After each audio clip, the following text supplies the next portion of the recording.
Hey y'all, what's up? Okay, so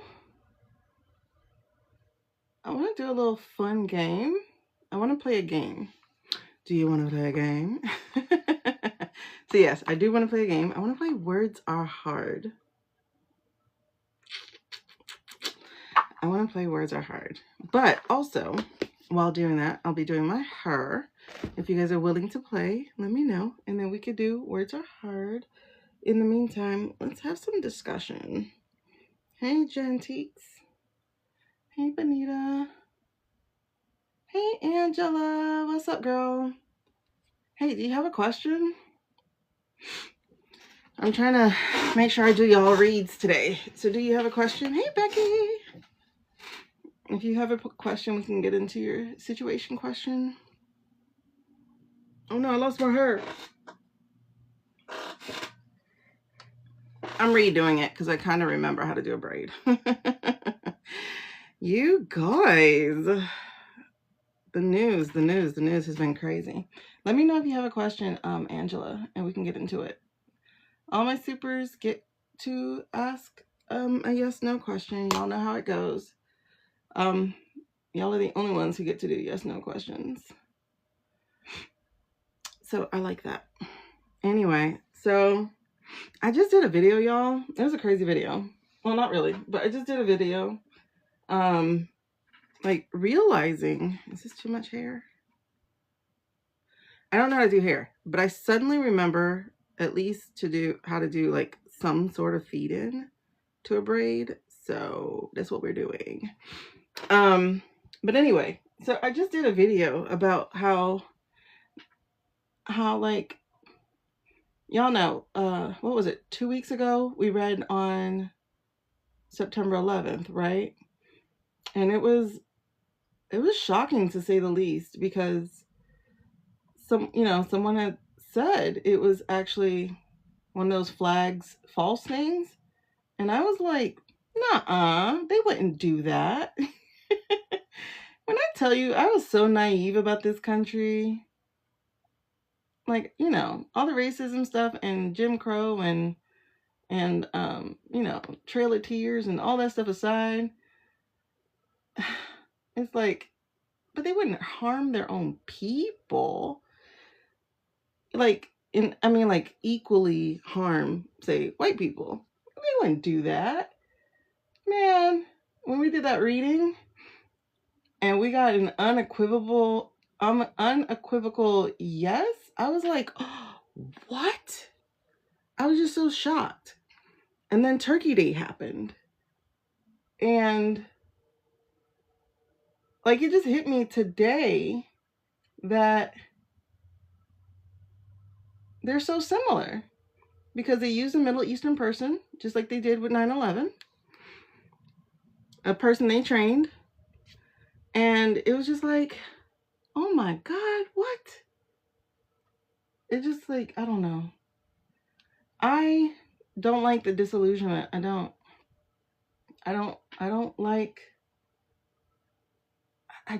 like the disillusionment. I don't like it. I don't like it. I don't like, I don't like it. It's like, it's beyond class and everything. Hey, Amy. It's beyond class and everything that they would do that to me. Not to me, but to us. Oh, God, this was too thick. Hey. So, all my supers, if y'all have questions, please put your questions in the chat and we will get to your question. What up, you guys? My supers, not super fans, but the Avengers. Our spiritual Avengers. That's what I'm gonna call y'all. Not supers. Spiritual Avengers. So let me know if y'all have questions. No, I was just thinking, because I just did a video and it might still be uploading. I don't know. But I was doing a video about the similarities between Turkey Day and 9/11. Oh, hell no. That is too thick. Yeah. One of these braids is too thick and I don't know which one. Oh. I suck at doing hair, bro. I really do. I'm taking it from the twist into the braids, but I'm body doubling with you guys. Oh, I also want to play a game. So Not in like a creepy saw way, but like I want to play the game that's super, super fun. But I think you guys might have to go in the chat for that, like a chat box, like voice wise. But then it's like, if you go voice wise, how am I going to know who's winning? Because you can't slap the card. Like the slapping the card is like the main thing. So, oh, I know what you could do. You could have to put a hand emoji or something. That's a lot of hair. Okay. I don't know. Maybe. Okay. So this is the game I want to talk about. So this is called Words Are Hard.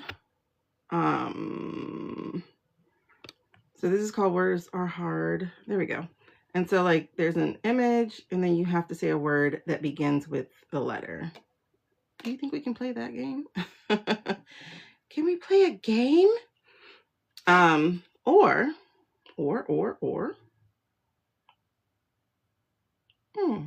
I don't know. But yeah, so I was talking about 9/11 and Turkey Day, and I was like it just hit me today, like as I was doing my hair, like those things are really so similar. And I hate the fact that they are. Thank you, babes.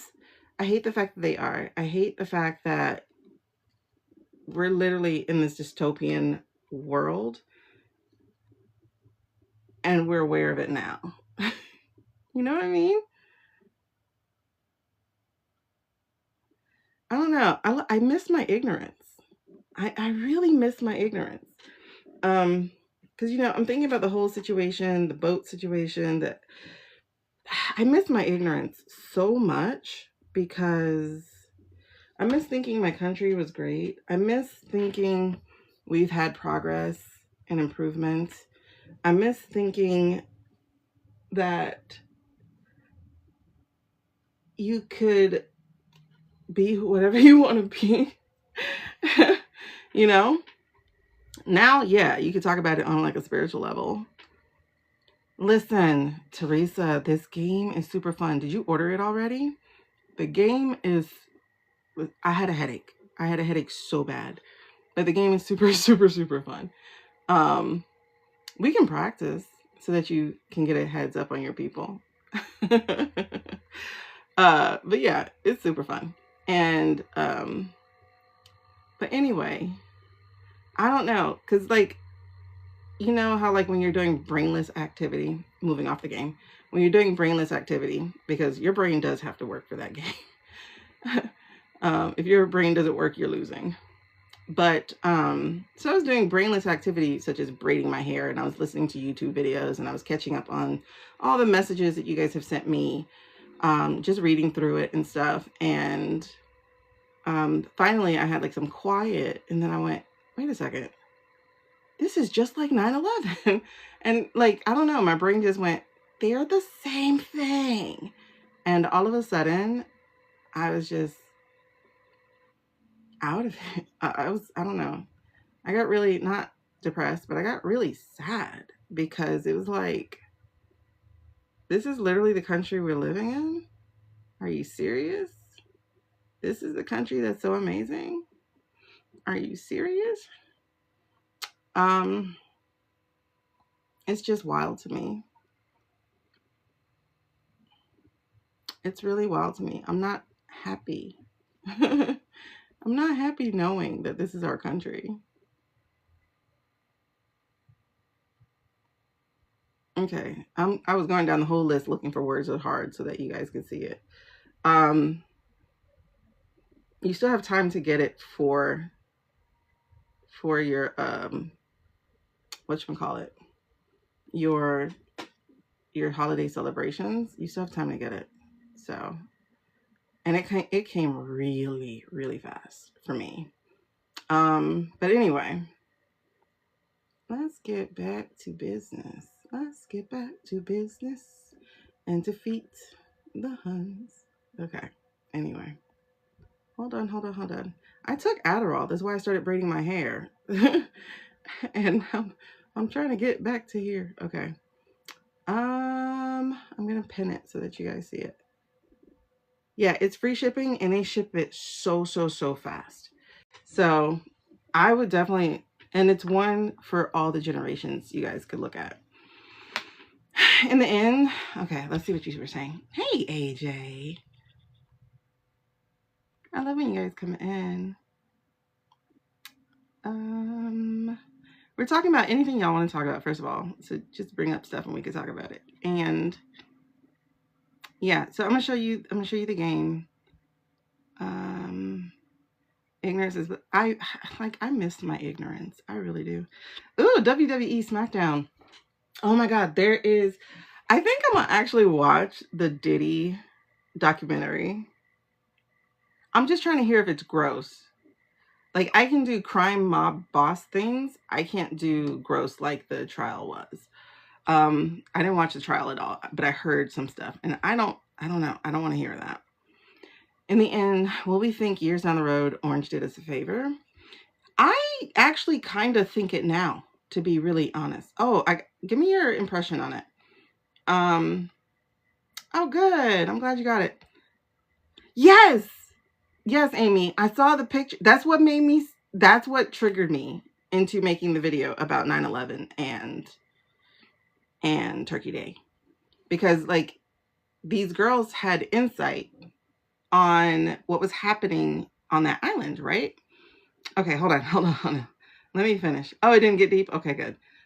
Did it get gross, though? Because I don't want to watch anything that's gross. Okay, so to finish with Leah, I think he did a favor now. Like, honestly, now. I do think this was part of his purpose. I don't think it should have been this way. You know what I mean? I don't think it had to be this way. Let me put it that way. He could have been a criminal investigator. He could have been Jack Smith for all, you know, like, or he could have been the philanthropic, there we go, billionaire. Like, he could have done this differently. Let's put it that way. He didn't have to go the route of being a nightmare. So, but part of his purpose, I think, was this awakening part of America, because we really are coming upon, what, 250 years? That's a quarter of a millennia, right? So if we take that in, say, human years, we're basically about to turn 25. This is where you put away childish things and you start to grow into being a real adult. And in order to be a real adult who is going to make good decisions, you have to deal with the shadows of your past. That could include your own traumas, which a lot of us have, right? I just don't like the disillusionment. Like, I miss my innocence. I miss thinking, I miss being completely selfish. Like, I miss that. I miss being able to go, what are my dreams and how do I make them come true? You know, or, you know, I don't know. And now it's like, it's still that, but now it's like, how do I make them come true in the context of all this shit? You know, like, it's weird. Yeah, but, okay. But there are other countries that have managed to pivot, to rebrand, to grow a different way. You don't have to die at 250 years. It is not prophecy. You get what I'm saying? Like, it does not have to completely crumble and disappear. It has a chance to rebrand and build stronger. Oh, you sent me the wrong one.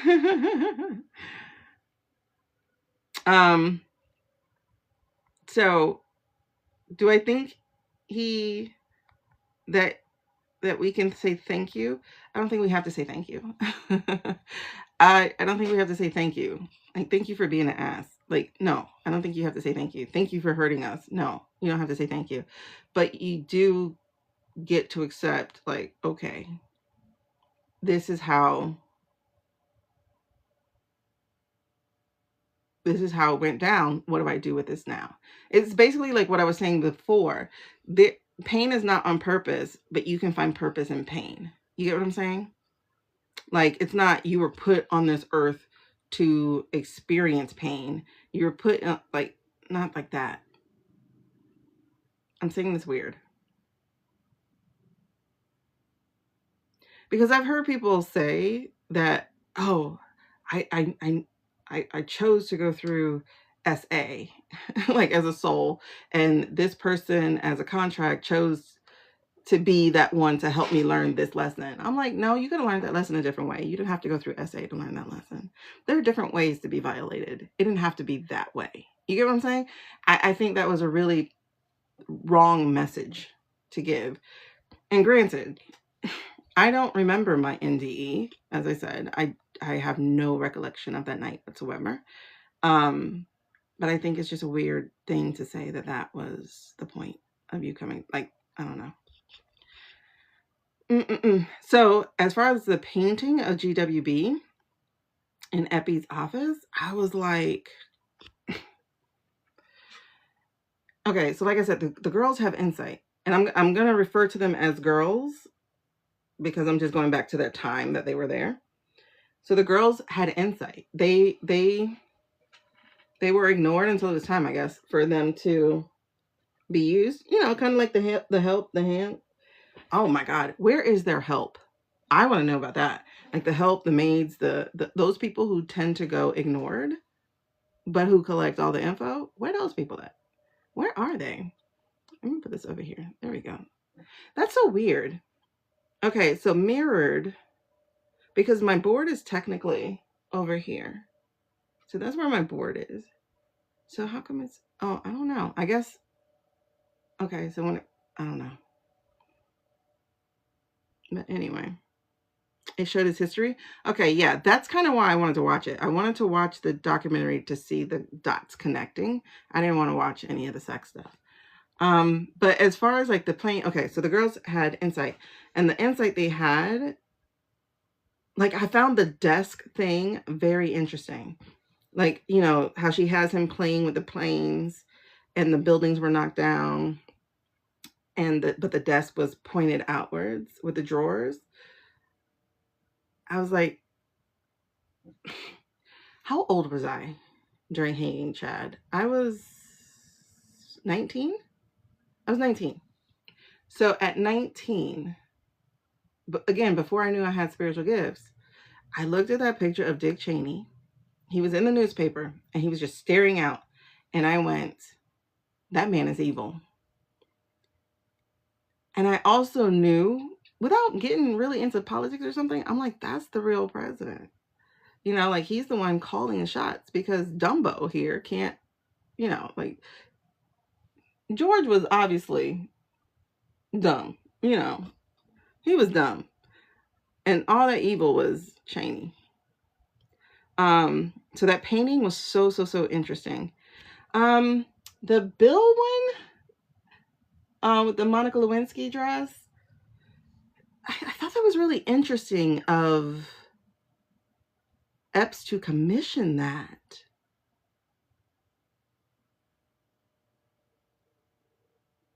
It feels like, oh, like what's coming to me is that was the blackmail. So like if anytime he had any meetings or anything with Bill, and I'm not talking about in a salacious way, but anytime he had a meeting with Bill, that painting was present. And it's like always reminding somebody, one, of their mistake, but two, I have more information on you. I need to look at that painting. There must be something in that painting more than just the fact that he's in her dress. And I always thought that dress was suspect. Matter of fact, I do want to read on that eventually. It's like, was she actually in on it? Because y'all are playing this innocent woman thing for her. There was no innocence there, babes. I'm sorry. There was not. No. No. Because you either are going to get that dress dry cleaned because you don't want to stain on it, or you're going to get rid of the dress. She did neither. And that is such a I'm not innocent in all of this thing.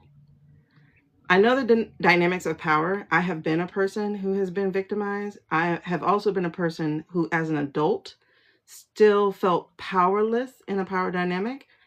Like 31, I was 31 the last time I was violated. And I say it like this because it wasn't outright, but I learned about the term soft rape lately. And I'm like, that's exactly what it was. So I was 31, you know. So for a good chunk of years, I've experienced different forms of violation. So this is not me like trying to come down on another woman like that. No, that's not it at all. And I do know power dynamics or something where you don't feel like you can say no, like that kind of thing. It's the what she did afterwards with stuff that had me like, I don't know. I don't know. Actually, I do know. I don't feel the innocence in this. I don't. You know, at 21, you're not exactly stupid either. So I don't think it was supposed to be as big as it was, but I do think she was trying to get something from it as well. Or was promised something. Or was a honeypot. Like, I don't see innocence in that. Honestly, actually, okay.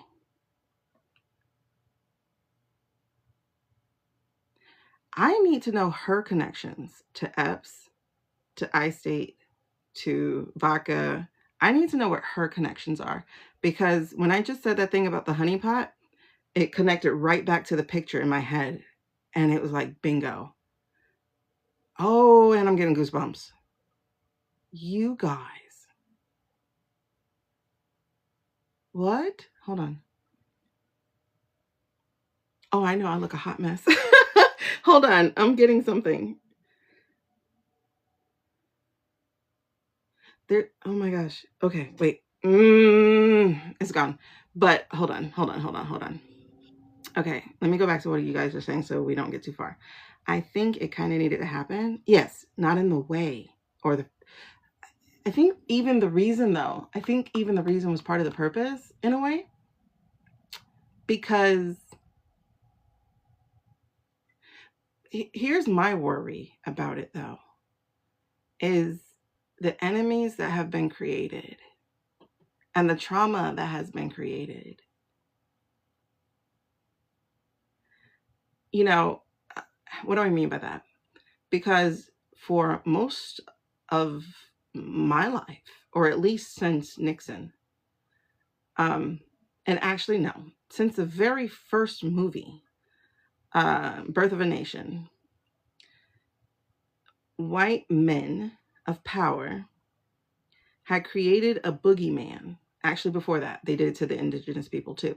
But they had created a boogeyman to keep white women in line, right? And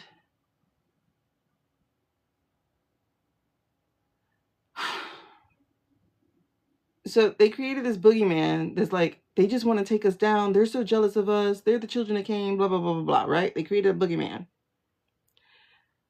Fictionally created a boogeyman. I now feel that through all these shenanigans, real ones have been created.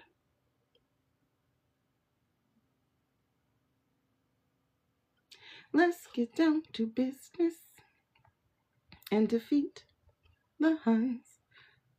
Yes. It really occurred to me yesterday or earlier today. It was like, you created the boogeyman that you created. You know what I mean? Like your mythical boogeyman is becoming your real one, because y'all have to understand, a lot of people, and I don't think people understood this.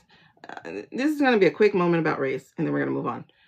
But a lot of other cultures did not think about white people. Like, we didn't center white people in our lives. Rarely ever talked about. Rarely ever. Movies centered them, but we would still see it as a person we can identify with. It wasn't like, oh my God, they're white, I can't identify with them, like white people do to everybody else, right? I'm not talking about y'all. I'm just talking about generally. Like, I had students, for instance, who didn't go see Black Panther because they were like, I can't identify. And I was like, but you can identify with Captain America? Child, you want to know Steve Rogers. Maybe before he took the serum. Are you serious? You can identify with getting bit by a radioactive spider? Child, are you serious? You know, so when people say they can't identify with a Black person or a Hispanic person or whatever the person is, I can't identify. What you're saying is I can't see your humanity. Because child, literally, you know, well, actually, no, not even literally, because children can. Children will be like, I want to be twins. And you're like, there's no way you could be twins. But okay, girl, we'll get y'all the same colors, clothes. And they look completely different, but they're twins because they have the same clothes. You know what I mean? That's a child. I think we need to be back like children in that respect. Because a child will see the human, not just the color. Sometimes they'll be like, oh, she's Black. But they're not saying, oh, she's Black, she's a boogeyman. They're saying, oh, she's Black. If we put on the same shirt, we're going to be the same people. You know what I mean? Like, kids are cute. But, like, you should be reading more books written by Black people, starring Black people. We should have more, and not just Black people, but fill in all the other ethnicities.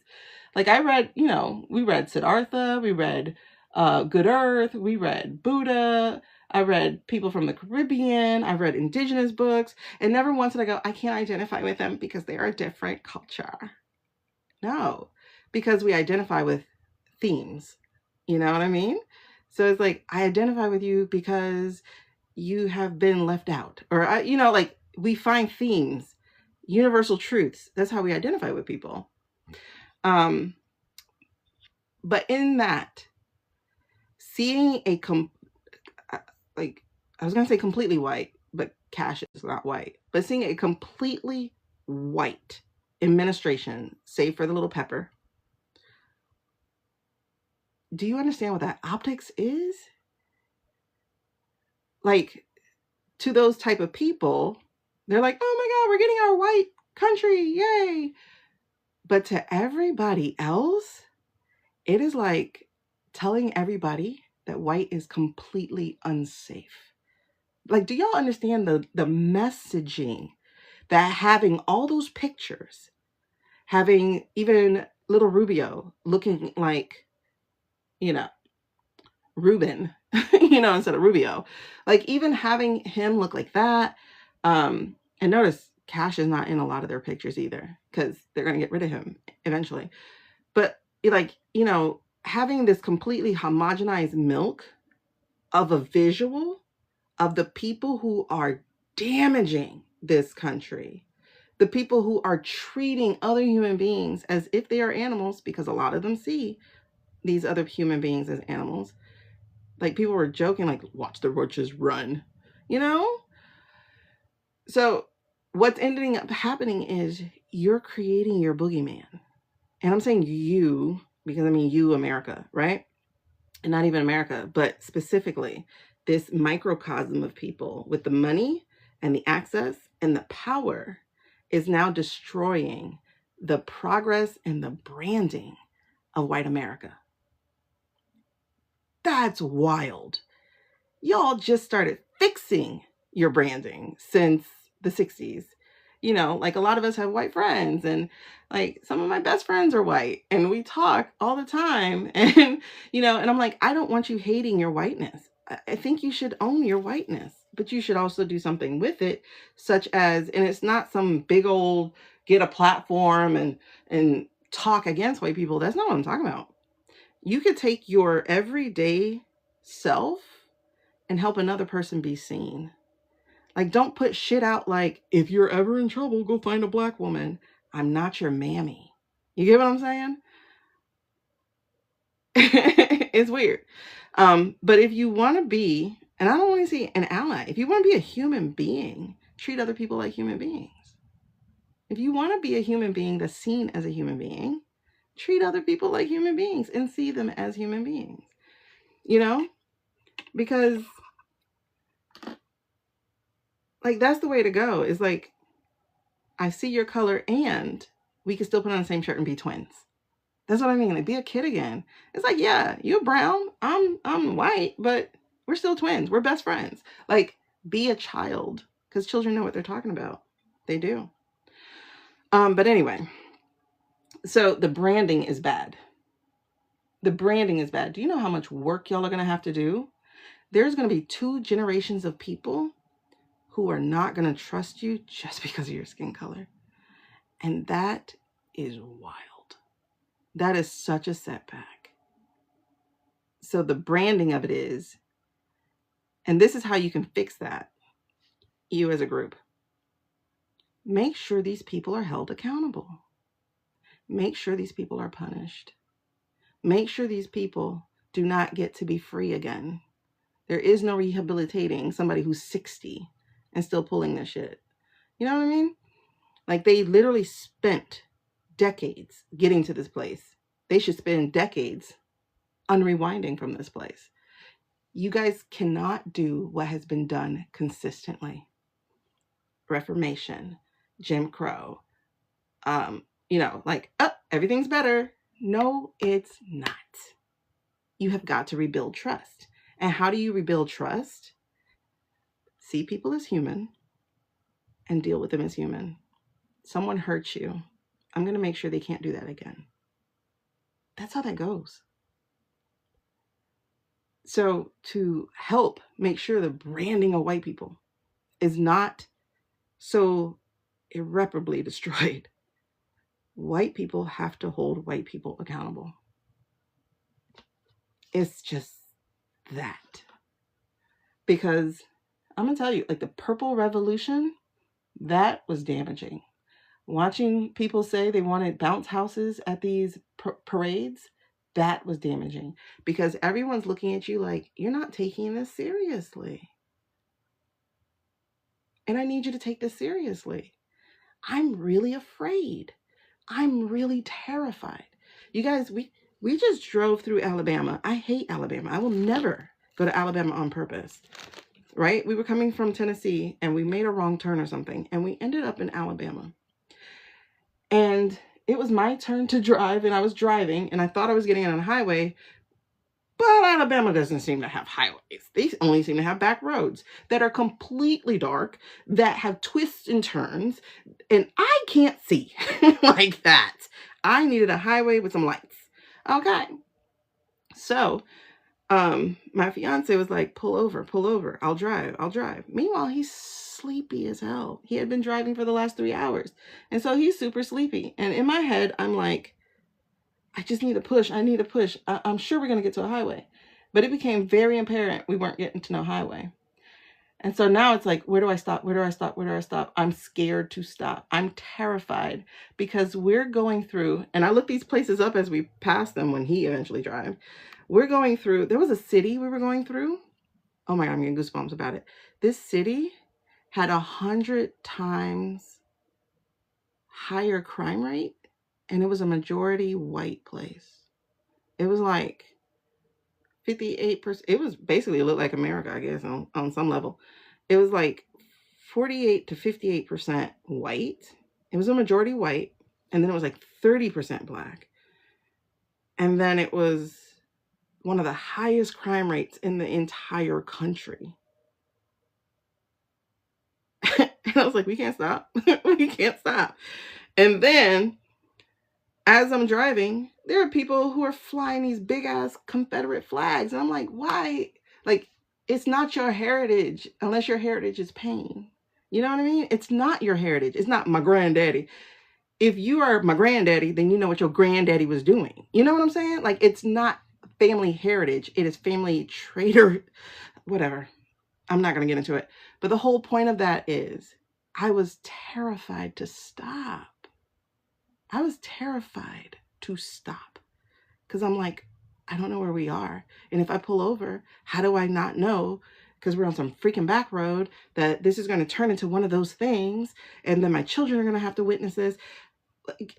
I was terrified to stop just because it was Alabama and because there were flying Confederate flags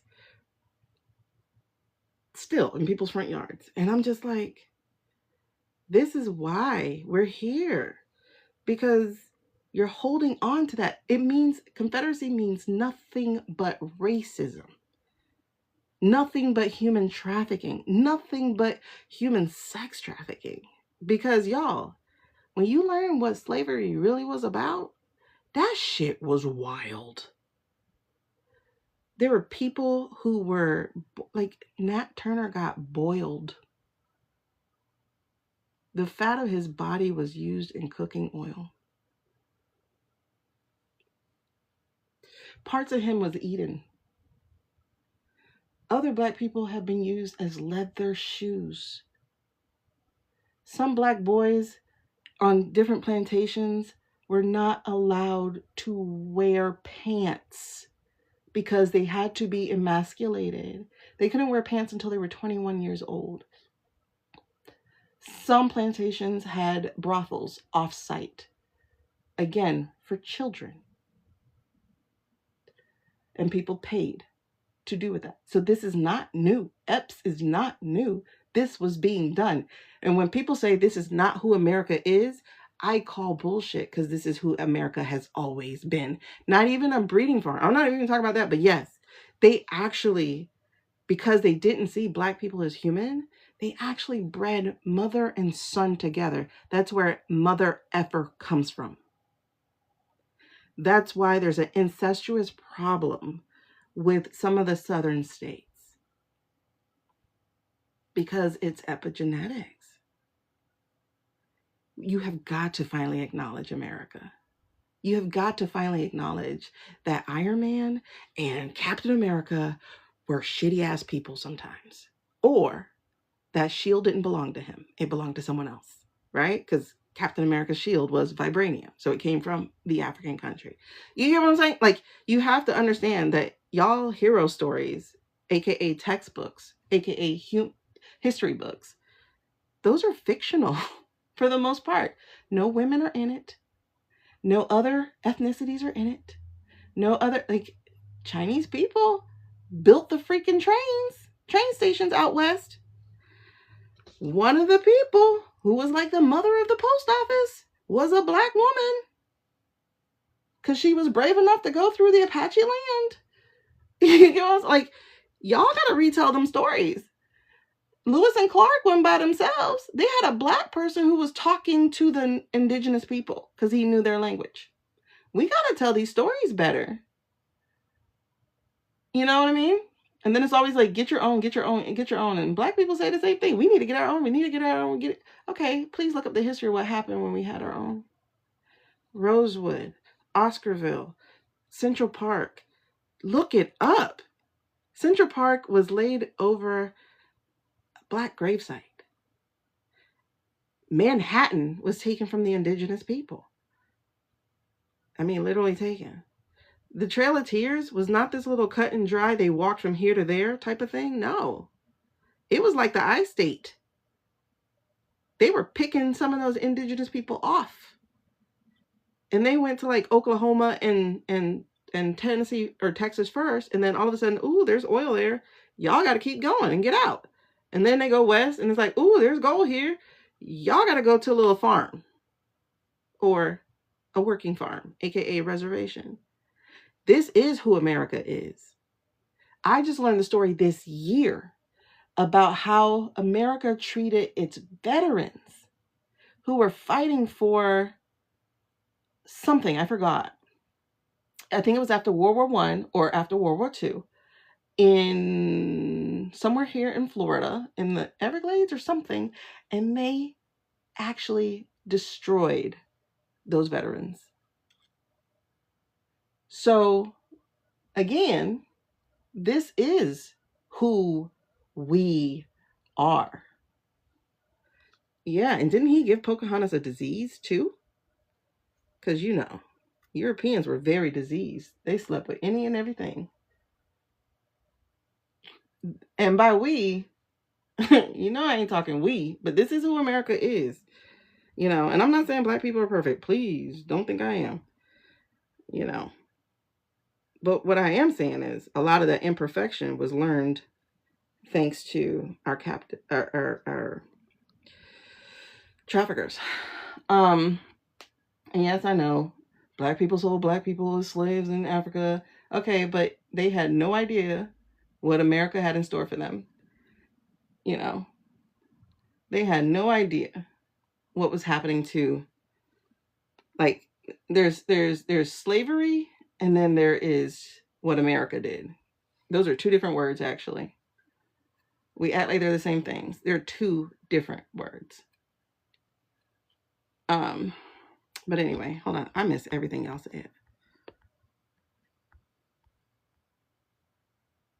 Okay, wrong poem.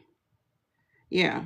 So I'm definitely saying that that's one shadow we have to deal with. This whole anti-DI thing is like, what? Child. Really? You're anti everybody then. Um, I miss my innocence. I miss not knowing the stuff that I know. Oh, you got the notification finally. Okay. Yes. Um, so again, back to that picture. So okay. So wait, did y'all pick up anything when I was asking about the Monica dress? Hold on, because it said I had 99 messages, and I'm like, wait, what? So I'm trying to scroll real quick. Oh, you know what? Let me do it this way. If you guys scroll to the right, like if you swipe to the right, you can see all the comments better. It's like up against black. It's like white comments up against black shadow. Shadow. Ooh. Oh, but I lost some of them. Okay, hold on. Okay. Oh no, I didn't lose them. They're all here. All right. Keep it for proof. But why would she? I don't understand, Venus. Hold on. So we're back to Monica real quick, you guys. I do not understand keeping that dress for proof. You're just an intern. That means you don't have your own money unless you came from money. I don't know. Why would you let your dress stay damaged? And what kind of proof? Because like, why would you want a cum stained dress? Are you trying to lift the DNA off of it? Or did he, like, unless he forced her? You know what I'm saying? Then, like, yeah, now I want proof because I want to prove that you did this to me, not that we did something together. You know what I'm saying? Like, it's weird. It's really, really, really, really weird. The doc showed how Puff was a marketing genius, but he was a dumbass when it came to business. He should have just stayed in marketing. Yes, racism is absolutely taught, as is sexism. Men love their mothers when they're boys. So you got to learn that women aren't shit. And again, you learn it through your textbooks because your women aren't in those books. I can't name hardly any woman. I think I can say Betsy Ross. She was said to have sewn the American flag, but guess what? Actually, she didn't. She put some touches on it, but an enslaved black woman was doing it. You know, we learned that George Washington had wooden teeth. Man, those teeth were from enslaved people, just like how the Germans took Jewish teeth. Exactly. We're human, therefore we can identify. Because what you need to do is look for the human experience. What is it about you that we're going through? You know what I mean? Like, how can I identify with you? And that literally needs to be your question. How can I identify with you? How can I find common ground with you? Yeah, we're spirits having a human experience and we're not different on the inside. We're really not that different on the outside either. It's very slight differences. Listen, I wouldn't want to be white. Y'all burn too fast. But my kid burns and he's my color. Oh, he burns fast. He turns red. I was black, like all up in CVS, like, what am I supposed to put on a sunburn? I have no idea. His face was peeling. It was horrible. I was like, how did I get the whitest black kid that ever existed? Because what do you do for sunburn? I'm all Googling. What am I supposed to use? Like, it's crazy. Yes. The black sheep in a family is usually the person who has the spiritual gifts. Usually, because you call out the bullshit. It's something about it. It just don't sit well. Yep. And Sue's like, that's the biggest part, is that acknowledge, acceptance. Like, all the A's are how you get an A at life. You acknowledge people, you accept people, not tolerate them, accept them. You know, because like, I grew up, I'm on the bottom end of Gen X, you know, I call myself a Zennial. And when we grew up, yes, we did learn there was only two sexes. We did learn that it was man and woman. We did learn key and lock and all that stuff. We learned that, um, even if it wasn't expressly taught. But like when I was 19, I started questioning it. Not because I'm in the rainbow, I'm not.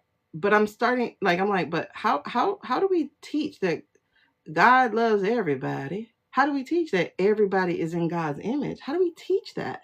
And then say homosexuality is a demon and da da da da. And I'm like, wait, but what? But your minister of music is homosexual. Can you imagine being a homosexual man or woman? But I'm talking about minister of music, and they're usually men, going to church every Sunday, Wednesday, Tuesday, doing worship music to lead everybody into prayer. And you have to hear your pastor call you demonic? Like, people don't think about how their words hurt people. Yes, go Canes. Okay. I graduated from there, so I'm always gonna be a Hurricane. And this was the best era of football, the early 2000s, late 90s, early 2000s. Anyway, words and exact thing. Yeah. It's really wild. All right, I think I'm catching up. Breeding farms, finally acknowledging it and seeing it. It makes me angry how Disney portrayed Pocahontas. God, the story of Pocahontas is terrible. They're trying to determine if Epi was first. DT has had the same business. I seriously think Epi and DT are partners. I've always thought they were business partners. I think DT was the funnel. That's why he had. Actually, there are a few funnels, right? So there actually might be a few silent partners because you had all the modeling agencies, and then you had the modeling competitions, and then you had the masseusing.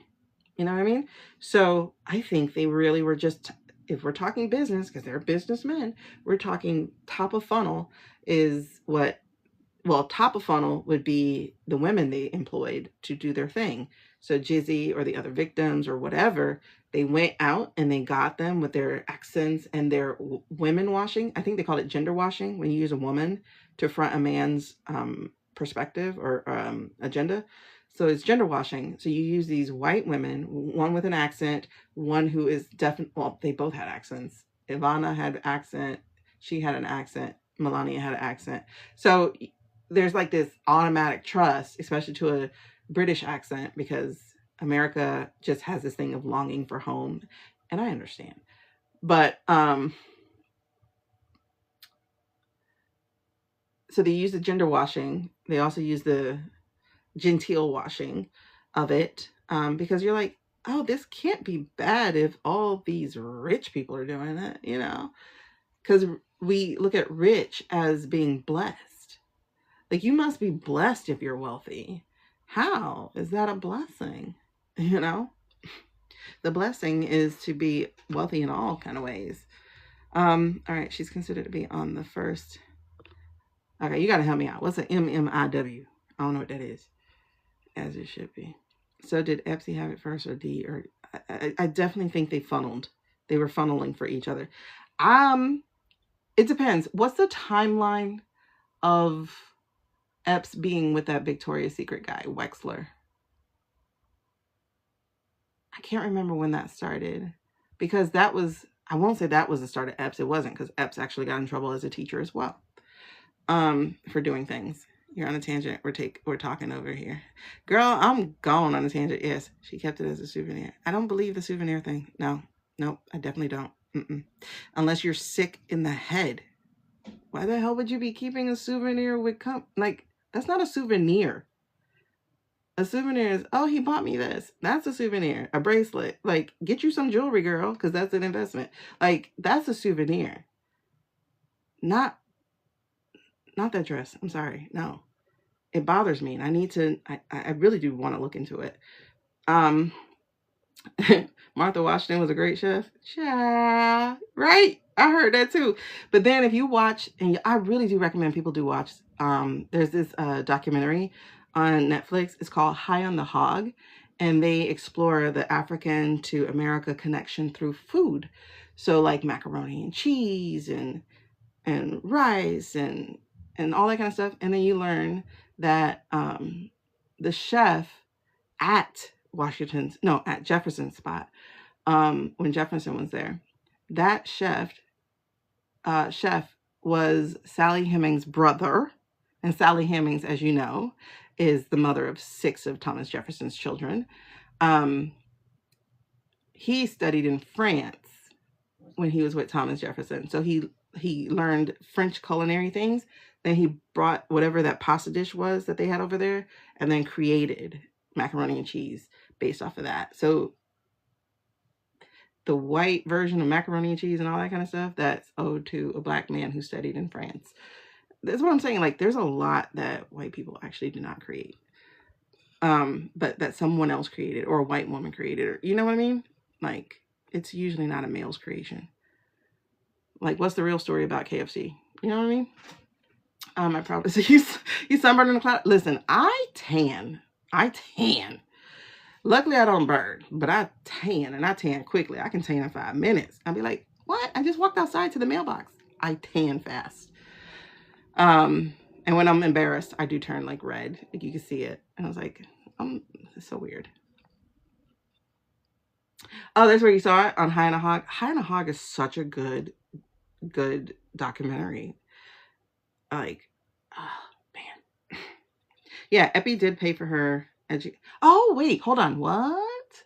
Are we talking about Monica there? Yeah, but the box came based off of, you know what I mean? Like, you process everything. I ain't know that. See, we need to connect. Somebody needs to go down that rabbit hole for me, because I'm not gonna do it. We need to know the F's connection to Monica.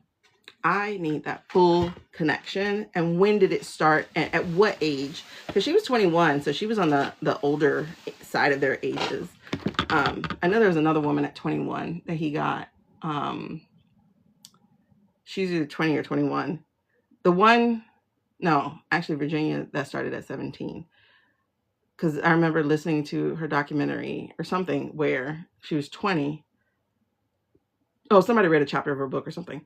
And she was 20, and they were like, oh, she's getting ready to age out. So it's like, once she hit 21, I guess she's a woman. I don't know. What? I need to know about that.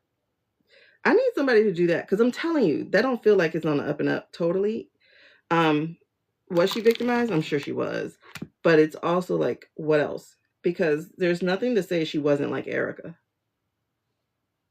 There's nothing to say she wasn't like Erica. We just didn't have social media or whatever.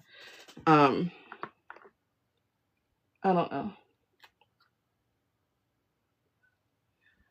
Let's get down to business and defeat. Hey, Dawn, the Huns. There's a ton of what? I'm sorry. Connect my dots again, Amy. Yeah, I want to see this other lady. I want to see the rest of this lady's pictures, because, like Jay Panda pointed out, is like, it does, like, these pictures tell a story, and they do. Like, she had I don't want to see the snake one, but she had like the puppet one. Oh, girl, everybody's connected to him just about. That's why I still do. I believe that reading we did where it said he is, 1, still alive, and 2, still pulling the strings. And it's really interesting because, like, one of the things that I kind of worry about is, like, am I pushing a narrative? Like, am I creating these narratives? However, like I said, we're batting 100 right now, and everything we did, we've called correctly. So it's like, okay, if I keep that track record in mind, then we're good, Every reading we've done, every pendulum reading we've done, so far we are batting 100, which is wild. But it's like, how come other spiritual people aren't picking up on the fact that that man is not running shit? Like, why are they not picking that up? I mean, and by not running it, I mean, like, not there. Like, he's damn near dead. Oh, shoot. And, you know, I hear other people talking about, they talk about him like he's alive. It hasn't kicked in. But if you're spiritual, you know, like if you're spiritually gifted, not just a person who relies on tools, but if you are a spiritually gifted person, like with intuition and all of that, how are you not picking that up? How are you not, you know? And then, like I said, like with independent journalists or, you know, other people out there who are more astute than I do. I am. And I say more astute because I'm really not an observer. Like, I can't tell you what somebody wore yesterday. I can't even tell you what I wore yesterday. I have to go back and look at a video. You know what I mean? So if you got all these people who could tell you what somebody wore, oh, she wore that dress 3 times. You know, like these journalists and these social media peoples. And if you have all these astute fashion people or just people who notice all the little differences, why are they not speaking up about the AI videos? Why are they not speaking up about this man being different in every iteration we have seen? Why are they not picking it up? It makes me feel crazy. But again, I'm batting 100. So if I'm batting 100 so far, you know, I don't expect to always be batting 100. I'm like, is this the thing that I'm wrong about? But so far I'm batting 100. And if I'm batting 100, why is nobody else talking about it? You know? And it's crazy because when I talk about it, I barely get views. Like, barely get views. Again, I'm taking it as protection. But like, for instance, J Panda did the video about the Thanksgiving Day thing. And she's talking about, look at the AI. Look at the AI. Look at the AI. She had like thousands of views. I'm like, meanwhile, I've been talking about this since September, and I get sometimes under 1,000 views, sometimes under 200 views. You know, like I get suppressed a lot. And I do know there really is a racial element to these platforms, but even despite that, there are things that break through. And it's like, why did that break through? But why does the truth not break through? You know what I mean? Okay, so the other ones are calling it too. Who else is calling it? I'd be interested in checking their stuff out. Who else is calling it?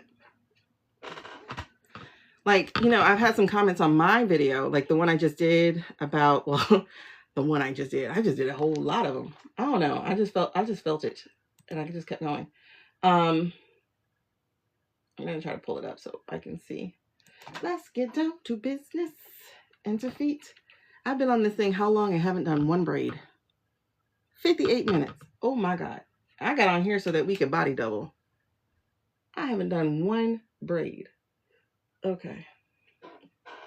What video? So the video I did about,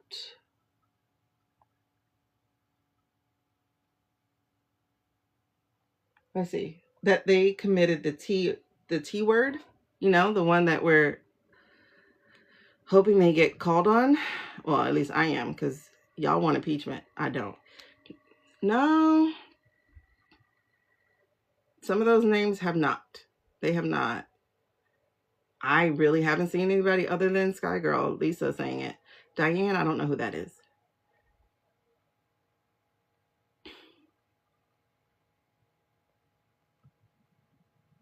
Yeah, Sky Girl has.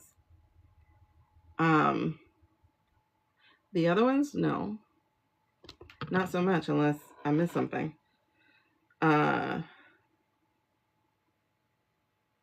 Because a lot of people, and here's some of the problem. And it kind of lends to also some of the imposter syndrome. But, you know, a lot of people rely on, to try to give themselves credibility, right? It's called ethos. So, you know, when you say like 4 out of 5 dentists prefer this thing, you're going to listen to them more because they're dentists, right? So saying, I was a former military commander and this is wrong. Okay, now you have more credibility, as opposed to me, the normal Blow Joe person, saying, This is wrong. And you're like, oh, prove it, you know? So, but some people, because they don't want to be falling into the crazy category. Oh, I did do a braid. Thank you. Some people, because they don't want to fall into the crazy category. Diane, is that the Intuitive Thoughts 2020, whatever? Is that who Diane is? The Intuitive Thoughts lady? No, that's not Diane. That's Re something. I got to get on her level where I can, oh, I don't know who that is. I got to get on her level where I have a thought and go, oh, that means something. Because I throw thoughts away all the time. That's why sometimes I just go ahead and make videos. And I'm like, I don't know where I'm going with this video, but I'm going to just make one. You know, and then I'm like, oh, I get it now. And I start having like epiphany while I'm making the video. But I need to get at her level where I trust my thoughts. Because she'd be like, you know, I heard something about the balls over here. And then next thing you know, eventually she has that coming out. I'm like, okay, cool. But I'm not at her level there of trusting myself yet. Her uncle. Who's her uncle? Oh. Her uncle. Like there's somebody whose readings I hear sometimes. And you know, I watch them because I like to support people like doing these videos. Oh, Diane does? I gotta check her out. But doing these videos are, you know, doing lives and doing videos, that takes courage. And so like I try to, you know, watch people's things all the way through. But I am neurodiverse, so sometimes I can't stand their voice. So I there are some people I just can't watch them at all because I don't like their voice. And it's like, ooh, I shall never tell them that, you know? But or like I might put it on mute and watch it all the way through anyway. Because, you know, people are trying to build their hours and stuff. But oh God, where was I going with this?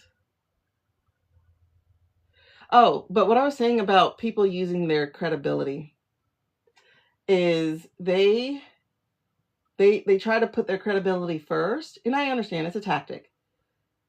But I was a journalist, or I was a scientist, or, you know, I studied in law school.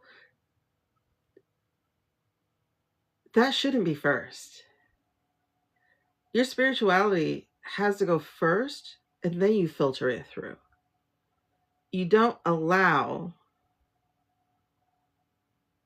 the things you were taught to shut off your instinctual voice, because your instincts are never wrong. Instincts, they're never wrong, but your education can be. Your education can give you the fear. Your education can shut off your intuition. That's why I try not to get overeducated, you know? So like, I mean, I have a master's and stuff, and I love to read and read and read and read and read different things and learn different things. But like, for instance, with tarot cards, I'm not going to learn what all these cards mean. I'm just not. Because if I do, God, I keep talking to y'all, I keep messing up. If I do overlearn, what's going to end up happening is I'm going to lose my own voice. I found that in writing. You know, I go take writing classes, and then all of a sudden I'm following their formula. And what happens is I shut my own voice down. Like it took me forever to finish one.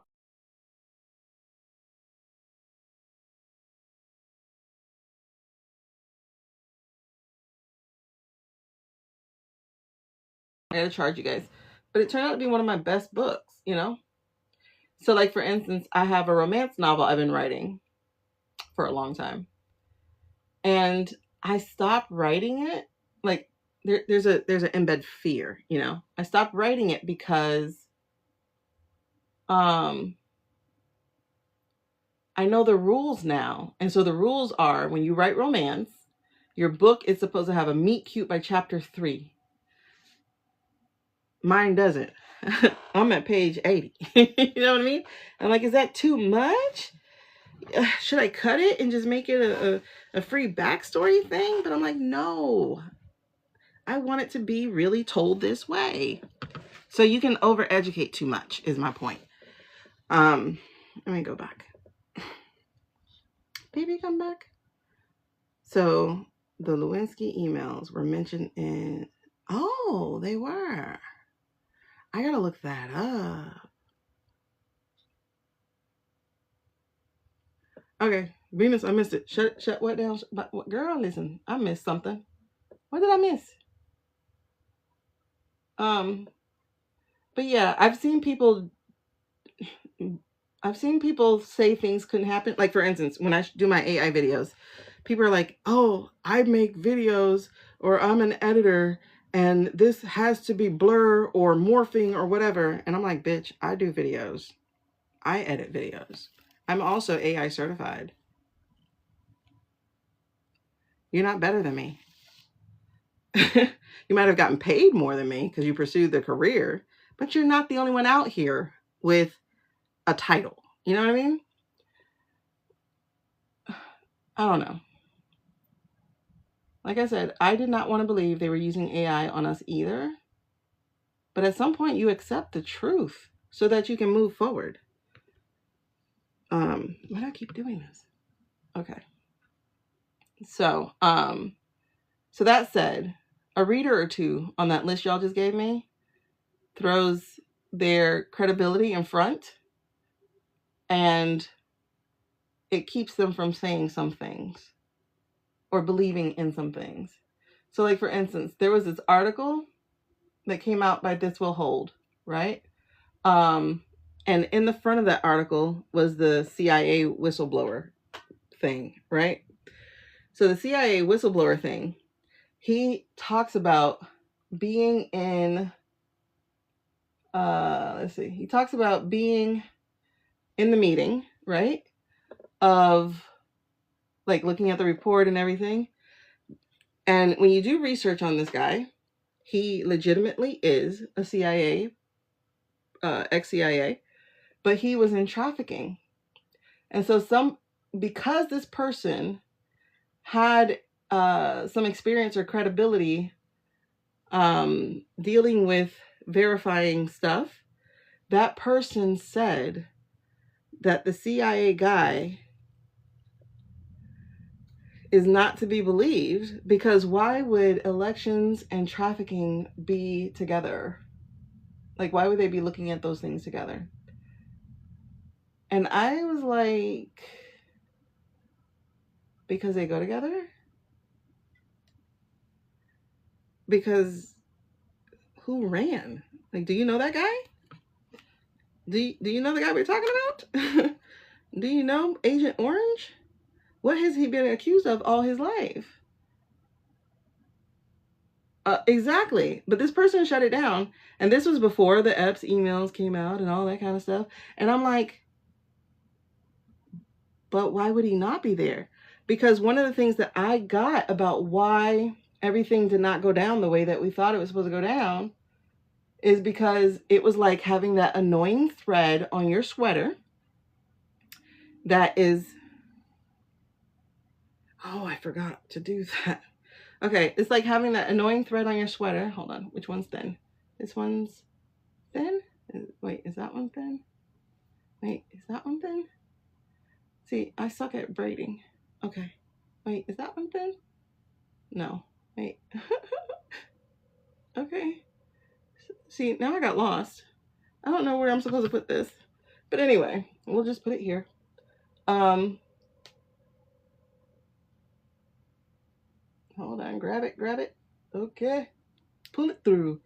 So wait, what was I saying? So the CIA guy, so he was in human trafficking or whatever. Like, that's what he was doing. And like, that was part of his work. And then, you know, from Homegirl, you know, Lotus Queen, that she was into the cyber stuff. And so just to me, it just made sense because I'm like, it all runs together. I didn't know how together it ran. Like, because I didn't know Jeffrey was that dude. Like, I didn't know that. First of all, I never talked about Jeffrey. You know, people are like, why didn't all the other previous government, like, why didn't the Democrats go after this, blah, blah, blah. I'm like, one, I didn't know he existed. I wasn't paying attention. You know, like, you have to understand, everything that's part of your life isn't part of other people's lives, you know? I was too busy trying to stay alive to worry about other cases and stuff. But anyway, so now, you know, and then I hate it when everybody was like, it's a distraction. Stop paying attention. It's a distraction. Like, every time something happened, it's a distraction. It's a distraction. And I'm like, no, it's not a distraction. It's part of it. It's the whole thing. You know, they're like, oh, homeboy getting shot was a distraction. No, it's not a distraction. It's still part of this. Oh, the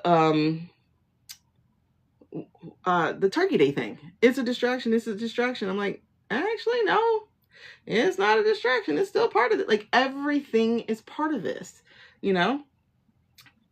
It's just all like, there's literally a web. It's literally a web.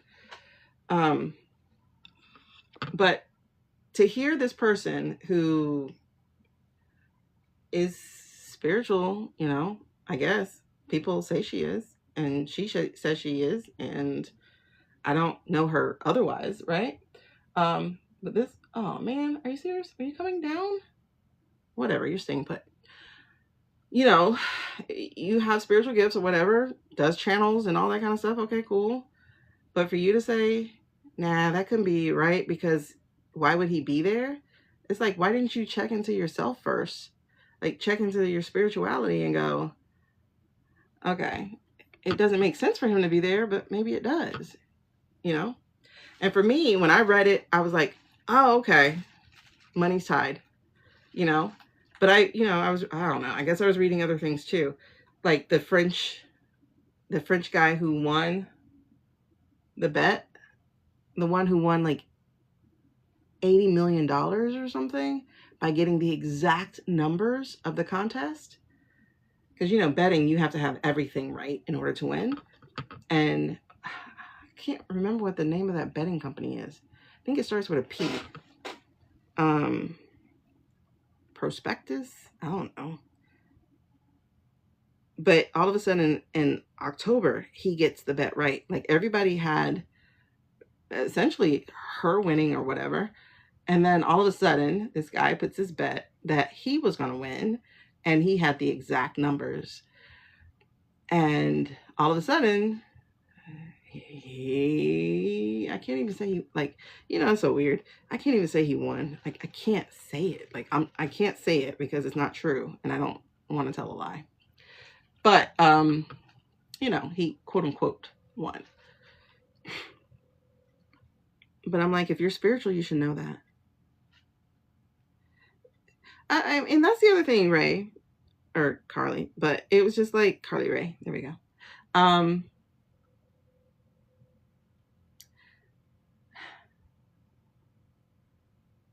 For people to not, for us to be a whole year past and we're still waiting on people to say, hey, it didn't happen that way. Like, we're waiting on actual platforms to say that, not those of us who are sharing different content creators. And like, there was a great guy, but actually he pissed me off too. Hey, Andromeda or Seraphina, there was this guy. I shared it. I can't share reposts because I keep getting violations for other people's videos. So I don't share them as reposts, but I do share them in like messages and stuff. Sometimes I do add to story, but I'm getting violations for that now too. This platform, I tell you. But I love the fact that I can have a community and talk to you guys. And be doing my hair while I'm doing it. Hey, Jules, really. What was I saying? But homeboy, he, even while he laid out the hypothetical, because he was like, hypothetically, welcome to the club. He's like, hypothetically. I mean, I'm not saying she won, but I'm saying that if she had the highest rallies, the most turnout, the most first-time voters, the most this, the most that, and they had to pay people to be at his rallies. They had to move people in front of the camera. If they had to do, like, these violations are ridiculous. Let me not say that V word again, because I might get one for that. So it's just like, if she had all the things, right? And he's laying it out like that. So it's a really good video in that respect, is he's laying it all out. But he's like, but I'm not saying she won.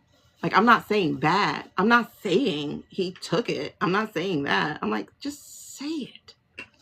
You know, like, it's so frustrating. It's like, just say it. But we get violations if we say it. Because, like, this lady shared something about Tennessee. Tennessee, obviously, Tennessee. Like, it's real obvious what happened in 5 minutes in Tennessee. And I got the violation for sharing her video. No, you didn't. What? Girl, don't let me say my book is on and tell you it's on the A to Z. I get them for that. So now I just make sure whenever I sign in, I go to whatever that thing is called. What's it called? Hold on, let me see the settings. Whenever you go live, just do this anyway. Is go live and then go to, oh, it's not on here. It's in the settings, but then you say that you're going to mention your own brand or something like that, because yeah, they'll get you. They will get you.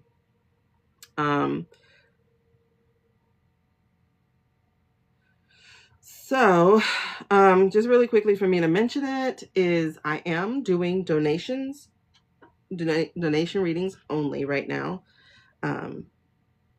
So the way it is done is, oh wait, they brought my thing card. So this card here is there. So, but you have to be following me and get your daily heart me and then choose which one. So the bottom one, the full spread, that's about a 20 to 30 minute reading. But in order to do the full spread, I would have to have you come up. So you can come up with your voice. You don't have to come up with a video. But that way I can hear what I need to hear and then do your reading. What happened in Tennessee makes you nervous? It doesn't make me nervous. It makes me mad. Venus, it makes me mad because I'm like, y'all really ran that play again? Like, you really ran that play again? But then I also be like, how can y'all be so stupid? Because, you know, we're going to get to look at what you're doing now, right? Like, we're really going to figure out that, oh yeah, 24 was what it was. You know what I mean? So it's like, why would you be so stupid to run the same play again back to back? That's dumb. We're going to figure it out. That's dumb. You know? How's your, speaking of TikTok shop, how is your TikTok shop going, Jewel? How are you doing for Christmas? Let's get down to business. And that's the other thing, Venus, like when you count down all the shit they did from 2022 to now, you're like, wait a second. Y'all have no belief in yourself. You know what I mean? Because you got the gerrymandering, right? You because Texas should be purple, if not blue. You know, North Carolina should definitely have been blue. It's because, like, y'all have to understand, in the southern states, if you have, say, plantations, right? Let's go back a little bit. If you have plantations, you got a family of 5 people who own the plantation. But then, if you're a rich one, you got 10 to 500. You are outnumbered. And that's how the South is. The South is truly equal or outnumbered in the demographics. So why are you red? And you're only red because of all the shenanigans and violence and stuff that are still happening, you know? And it's like, if you believed in yourself, why you had to kill people who voted? You know, like I just read about a city in Florida that got completely burnt down because some people dared to go vote. You know, it was just weird. Weirdly frustrating that 30% of this country does not vote. Like, okay, Cat Williams went very viral after his Club Shay Shay meeting, right? His Club Shay Shay podcast. And in that Club Shay Shay podcast, he talked about how the right hand and the left hand, you know, they tell you, look at my left hand, but meanwhile, they're watching your right hand. Or I forgot how he said it. But basically, he's saying, they're going to tell you, look over here, while they are doing over there. But he also said, if you pay attention to what they're paying attention to, then you're going to realize what you really need to be paying attention to. Case in point, if education was so terrible for you,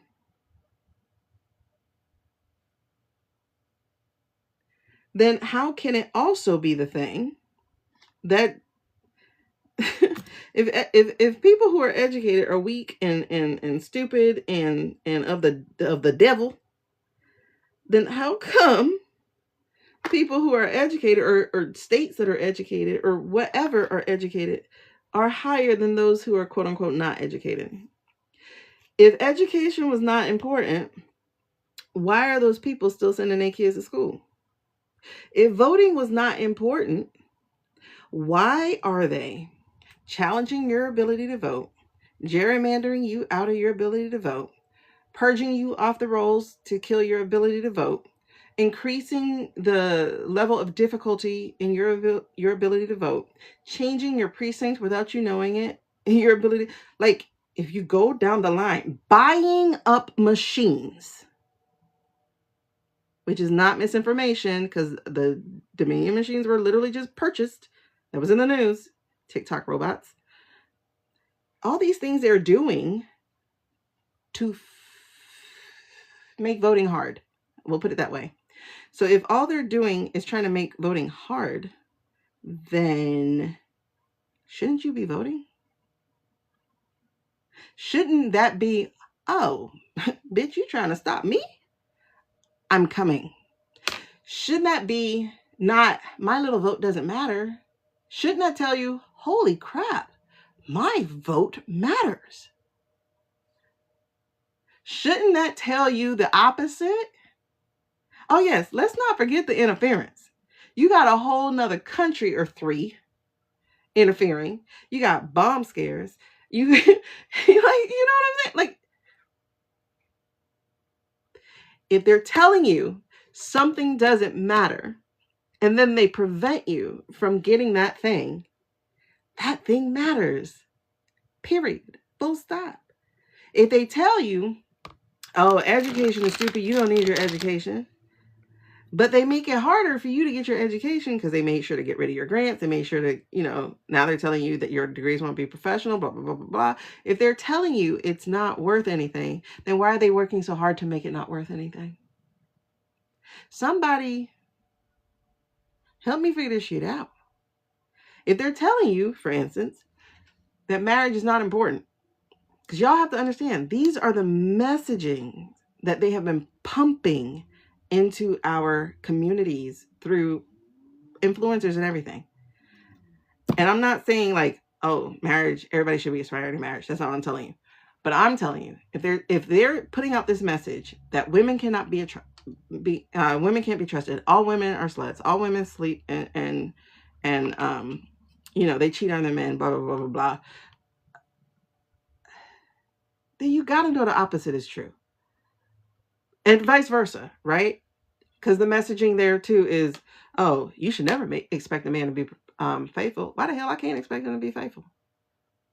Well, we're lions and we're surrounded by lionesses. Okay, so if you want to be like the pride, then you got to understand your ass needs to be protecting. I'm going to go get it because the lioness provides.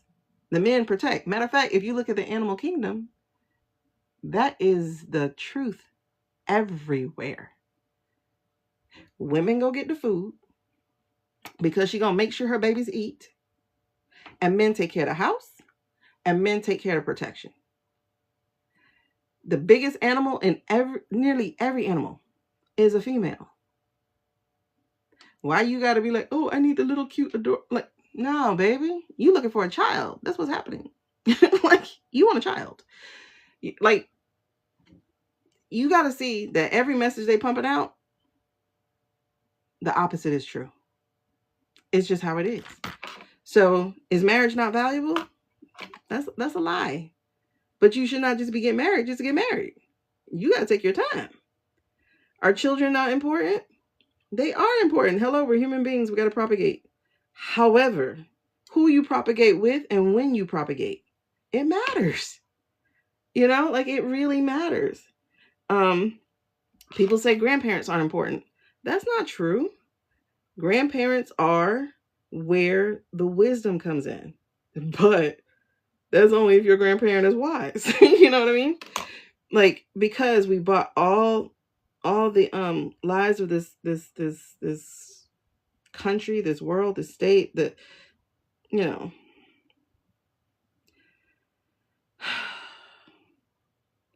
just know the opposite is always true.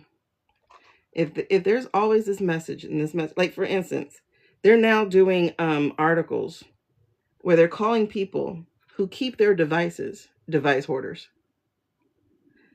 Instead of back in the day when people try to create a quality device so that it lasts, right?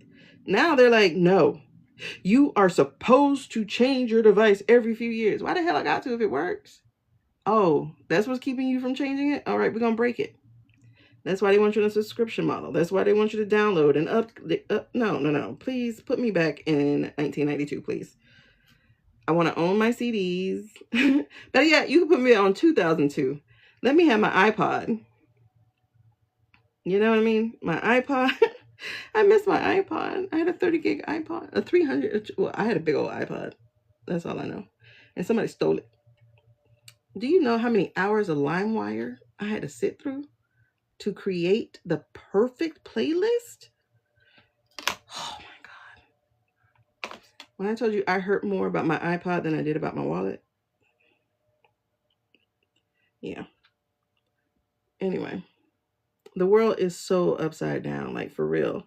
And they really are, like, the subscription model sucks. It absolutely sucks. It's not even about convenience. It's about enslavement, really. Like, I don't know. Instead of trying to make quality, they're just trying to, I don't know. It's weird. Now I'm hot again. Hot flashes are horrible. They're horrible. Listen, Carly Rae, LimeWire, and Napster are the reason I bought a MacBook, my first MacBook. I bought it used, but they're the reason I bought a MacBook. Because when my Windows kept catching viruses and somebody said MacBooks don't get viruses, I became a Mac user. That's when I became an Apple girl. I had Napster and LimeWire going concurrently. Like, when I tell you, I had so many songs because music was my life. I used to sit there for the video countdown. Listen, I got a whooping because there was this channel called the Box. I don't know if y'all old enough to remember the Box or if your city had the Box, but there was something called the Box or Jukebox or something like that. It was on TV. So it was a channel just for music, but basically like a jukebox. You could order your music video. I loved music videos. Oh, you had the box there? So here's what I did. Now, mind you, I'm a kid. I'm little. I'm a little kid. This had to be like early 90s because this is when R. Kelly was not R. Kelly. He was part of a group. And he had just went solo. I can't remember. It was mid 90s or something like that. I did not know how phone bills work. It was like $2.99 a song. I love music. I love video. But I also had this thought of, but if they don't ask your name, then how do they know how to bill you?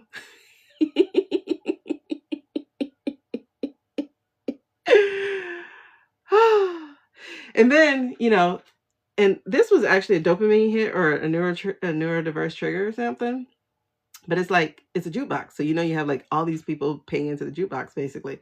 So you had to sit there and wait for your video to play. because other people also were buying videos. So it's like, you just gotta sit there and go, okay, my video's on, So yeah, I ran up that bill so bad, child. Oh my God, the penny cassettes. Well, I did have a cassette, but then it moved to CDs. My very first CD was Shy. I remember that when BMG had their 1 cent 13 CDs or whatever. Oh my God. I signed up for that every time. Oh my God. Yes. God, man, the 90s were great. Okay. I think we all have a bill. Oh, yours was TLC. I remember when they first came out, it was like 1992. 1992 was a great year for music because Jodeci came out. We had the Olympics, and so on the Olympics, In Vogue released their song Free Your Mind, which was so powerful of a song. And also, so Jodeci came out with Come and Talk to Me. Like, I literally go back to 1992 when these musics come out. 90, like, dude, you can't beat the 90s. I mean, I feel sorry for them Epps people, because obviously we know some other stuff was going on. You had the Epps thing. Puffy was late 90s, I think. I don't know his thing. He screwed. Oh, you saw it too? Okay, I'm definitely watching it tonight. But he screwed Jodeci up. Jodeci, I don't even know what he did to them boys. I don't know what he did to them boys because they got hooked. I was in love with Devontae. I was in love with Devontae and with Garfield from Shy. It was something about a man with a deep voice. Ooh, ooh, ooh, child. You know how, like, when you in the 90s anyway, how you would always find one in a group that you liked, right? There was a group called Silk. I could not find one. Silk was the ugliest group of people. Oh my God, they were so ugly. Like, you just could not find a cute person in that group. But I love their songs. I wanna freak you. Ace of Base. Oh my God. I saw the sign. I hated it because my sister loved that freaking song so much. Like, actually, like, the 90s on all music fronts. Pop, R&B, hip hop, raging. Like, the 90s on all music front was like the best. Y'all remember Color Me Bad? Come inside, take off your clothes, I'll make you feel at home. All the stuff we were singing, bro, was like, what? You're too young to be singing that. There was this, I remember I was on a Girl Scout thing in the 80s, speaking of the 80s. So I was on a Girl Scout trip, or it was a church mission trip, one of them two. And I was in the leader's car or whatever. And I had requested this song from a group called World Class Wrecking Crew. If you listen to that song as an adult, you'd be like, what was a 9-year-old listening to? Because that song was super sexy. But I love the story. I love storytelling. I love storytelling. And so in the song, he's like, I'm Shakespeare, the world-class poet. And I'm like, it's so intelligent. But then when I listened to it as an adult, I was like, what the hell was I doing listening to this? Uncle Luke, 7th grade, 1992. We're walking to the movies because our school was very close to the movies. My kids actually go to that middle school now. So we're walking to the movies, and we're singing at the top of our lungs. Bend over and spread them, girl. Show me your coated pearl. I had no idea what a coated pearl was. No idea what we were talking about. I just thought we were talking about bend down and shake your booty. The things we used to sing. Oh my God. And so then I got a little older. I'm like, coated pearl? Why are we listening to that? Child. And then when I started realizing that all of our dances were actually sex moves. What? Okay. What? The 90s were unhinged. Unhinged. So I can see how people got in trouble and stuff. I really can. Like, men got to do whatever they wanted. One of the biggest movies of the 80s was Porky's. I watched it. What? Like, our parents really didn't give a shit. Girl, my knees, my back. Now, if we had TikTok back then, y'all, we would still have knees. We would still have backs because all they do is this. Hey, Sin. Hey. Oh my God. Pretty Woman was my favorite. Still is my favorite movie. What am I doing watching that? Child. I saw Purple Rain as a kid. I thought that lady was down in the basement with black underwear on. And the thing is, this is my neurodiversity, y'all. I never have to watch the movie again. And then all of a sudden the memory will come up and go, you know those weren't black panties, right? And I'm like, what are you talking? She had that much hair down there? What? Mind you, I've seen the movie once as a kid. But I'm in my adulthood and the memory comes back and I was like, what the hell? Like, what? Because, you know, the 80s were hairy, apparently. The 80s were about being as hairy as you can be. And the 90s were about being little girls. You know. And then, because, you know, the porn stars got to be actual celebrities, right? You had Jenna Jameson. You had Jenny McCarthy, who looked like one. You know, then they were doing the makeup like one. Because you got the Baywatch girls. So all of a sudden, they're crossing, basically, into celebrity world. And so everybody wanted to be them. Like, I remember during Friends when I never understood that show. I still don't understand why y'all like that show. But Friends, the big deal they made out of Rachel's hair and they called it F me hair. It's like, why do y'all always want women to look like they got slept with? It's weird. They made such a big deal. Seinfeld either. Yeah. Like my fiance's stepdad is Jewish. Like yarmulke wearing Jewish. Like no food touching Jewish. But he doesn't even go to a synagogue. So I don't know what you call that. That's not a Zionist. Like he believes, you know, whatever. Anyway, so he yeah, living single was like the shit, you know, and like Friends was not living single. It just wasn't. I don't know. I don't know. I don't know. It just seemed way blander. But anyway, I love watching the Reliving Single podcast. It's like great. But something about TV shows. What were we talking about? And the 90s were also good because you had that ABC family block.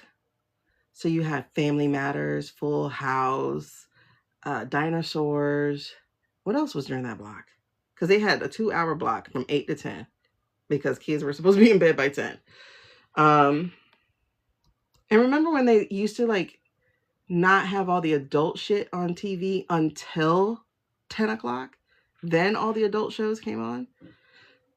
Sabrina wasn't on ABC Family, no. Step by Step? No, those are CW or UPN or something. Not the mama. Yeah, that's the dinosaur. It was one more. It wasn't Sabrina.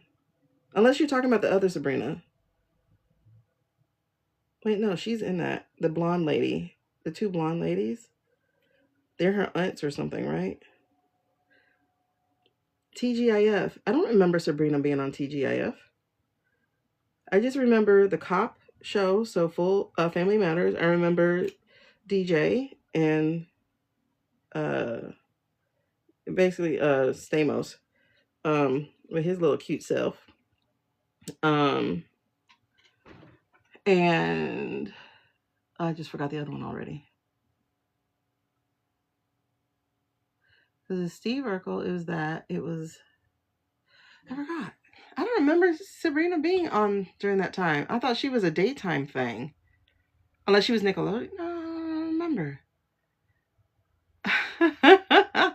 Boogie Nights. My dad used to scare the shit out of me. Like, he would be like, come look. This is why I'm chicken shit now.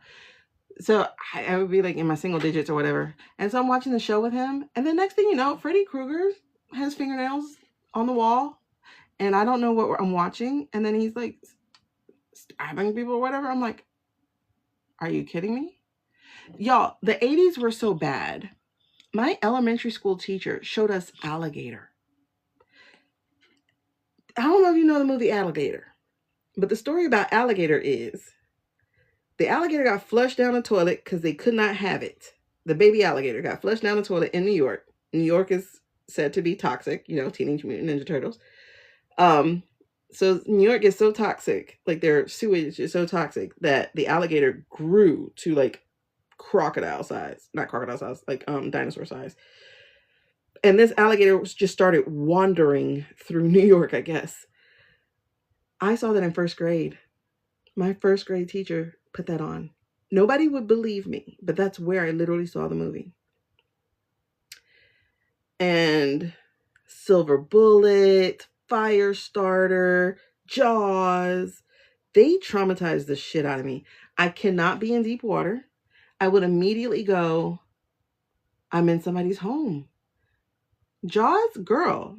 Like, I look at white people, especially because y'all be in the water, like, thinking the water belongs to y'all. I'm like, you do know, you're just a guest, right? You're just a guest in the ocean. And then when I learned in science class or something, like the ocean is almost as deep as the sky or something like that. I don't know, something like that.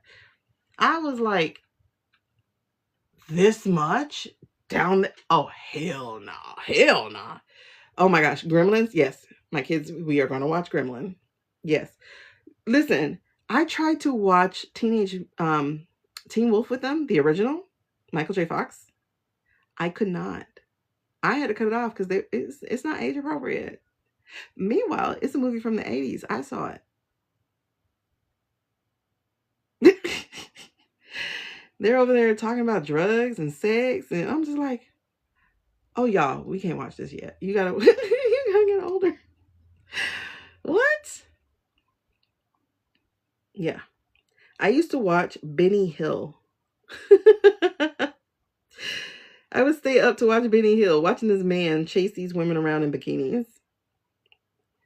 I didn't realize how dirty that was.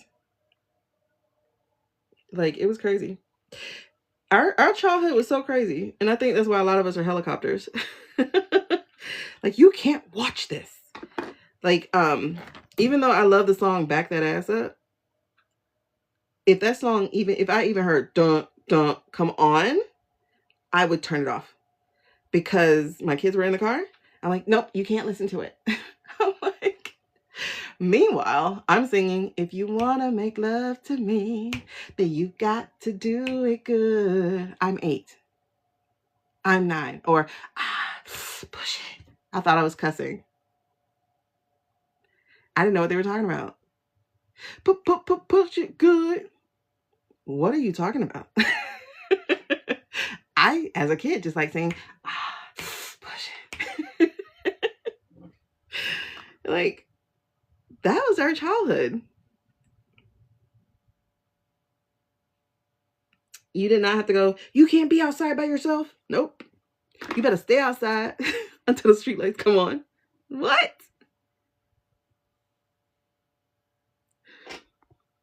Oh my God. No filter. That's why Gen X is like, when they do these generation wars, Gen X and the older millennials and us zennials in between, it really is that,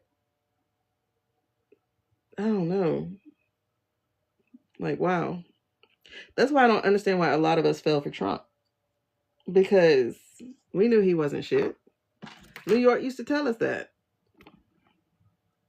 New York used to tell us this man ain't shit. But let him get a TV show. You guys have checked out the British series Mrs. Brown? Is that from the 80s? Wait, who was 6? Yeah, I can't. Girl, listen. This is why, okay. Like I said, I'm a first child of integration, right? So I'm the first generation to go to school with different people. So I never knew about jellyfish until I got in like 6th grade, and I was in 6th grade with white people. And they're like, yeah, jellyfish. I was like, what the hell is a jellyfish? And then they were like, it stings you and then you got to get peed on. Oh, wait, what? Ew, what does that look like? So yes, shallow water. I'd be like, what was that? What was that? I went to Italy, right? And the kids that I was watching, the kids were a mix of kids for the most part, but I had chaperoned a trip to Italy, and we were in Santorini. So we were like almost like we were just at the tip of Italy because we're going to go to Greece the next day. And travel is so important. Travel gives you a world, not just a worldview, but it opens your brain. But anyway, so their beach was literally climb off these rocks and you're in the freaking ocean. There was no shallow. So I had to be that kid who sits out. Like, I can't swim. I don't even know how to tread water. I can't tread water. I could swim-ish, but my legs are like 2 different sizes. I feel like Finding Nemo. So it's like half an inch or something different. I think because I used to carry my book bag. So it's like, I think I shifted my hips or something. So it's like that much difference. But when I swim, one of my legs always cramps. So, or I'll just swim in circles. I have a gimpy fin, but whatever. So I can't swim. So I had to watch people have fun in Italy in the water. But then I was like, but you wouldn't be in that anyway, even if you could swim. Because, girl, I could not see that. I couldn't see the bottom. It was that deep sapphire color. So you knew it was deep. And I watched too much Air Jaws and Shark Week to do some dumb shit like that. Like, I don't understand y'all getting in water. Nope. How you watch Shark Week for like a decade and be like, I'm going to get in water. No, I will not. I'm so scarred. And then I remember reading a report. They're like, bull sharks don't eat people. However, this one did. Okay, so they're all, it's like people saying, no, my dog doesn't bite. Then how do I have this dog bite from a dog that doesn't bite? Like, I realize that people don't know anything about anything that's not theirs. You know what I mean? Yep. That bull shark took somebody's like calf off. And they're like, well, she must have been nursing. I don't give a shit. I'm not going to walk into a bull shark's house and be like, hello, is it safe for me to be here? Nope. Now, wait, did y'all see Jaws as an adult? So Jaws 4 or something was on. Whichever one had Mario Van Peebles, the black guy who actually survived, like was one of the first to ever survive a movie. And it's so funny because my son remarked on that. And I was like, damn, y'all notice this shit? I didn't notice this when I was younger. But it became a running joke, like black people don't survive horror films. But, and they usually die first. And it was like, we know why we die first. Because if we saw somebody else get killed, we're not going to stay there. It's like the movie's over in 10 minutes. I'm in your house. Okay, well, I'm not. Goodbye. You can have it. The bill is due on the 1st. Like, yeah. But he wasn't the first one to survive. Somebody else was one of the first to survive. But anyway, so, well, actually, did Mario Van Peebles survive? I can't remember. But, so there is, so I was watching Jaws. And Jaws comes out of the water, bro. And Jaws roared. When I tell you, I cracked the hell up. The movie that used to scare the shit out of me had a roaring shark. Okay, Venus, I'm gone. That's, if you notice, they also don't do it in the South. Because, ooh, there's a noise. I'm ready. That's why ICE got the hell up out the South. And now they're in Louisiana. Okay. Come out, Mr. Gator. Take him to the bayou. Child. Okay, we are not Tiffany, Brittany, whoever, like, oh my God, I heard a noise. Let me go see. Bitch, nah, I'm gone. LA on Gemini full moon. Oh, wow. LA, I didn't really get to do LA. But LA didn't feel like home. When I went to New York, I was like, I could live here. Because I'm from Miami. And Miami had, like, really no culture. And now it only has Spanish culture. But when I went to New York, my first time in New York, I went to a poetry cafe called the New Eurekan. Ooh! I was in heaven because I love poetry. I keep forgetting. I was in heaven. I loved poetry. Like spoken word. Oh my God. Oh, it's the one poem type of poetry I cannot do. I cannot do spoken word because you got to have a natural rhythm, cadence, like vision for what you want that poem to sound like. I cannot do that. Oh, and when I tell you I'm so jealous of people who can. Man, So I was at the New Eurekan and I was like, oh my God, I can move to New York. So New York is like out of America. My favorite city is New York City. Because there's always something to do, always somewhere to go. The museums are free. There's so much culture in that place. I would live there. But I had 2 boys that I was raising as a single mom. And they were doing stop and frisk at the time. So I couldn't. I was like, I cannot raise black boys in New York City. Nope. And that's the thing. Like, I noticed, like, other people don't have to think about those kind of things. But we do. I do. It's like, I don't know. Like, we have to. We can't just move anywhere. Like, even if I'm thinking of moving to a different country, which I am. Hold on. I forgot which way I was going. Wait. What am I doing? Oh, hell. Oh, okay. Wait. Which way am I going? Oh, fudge.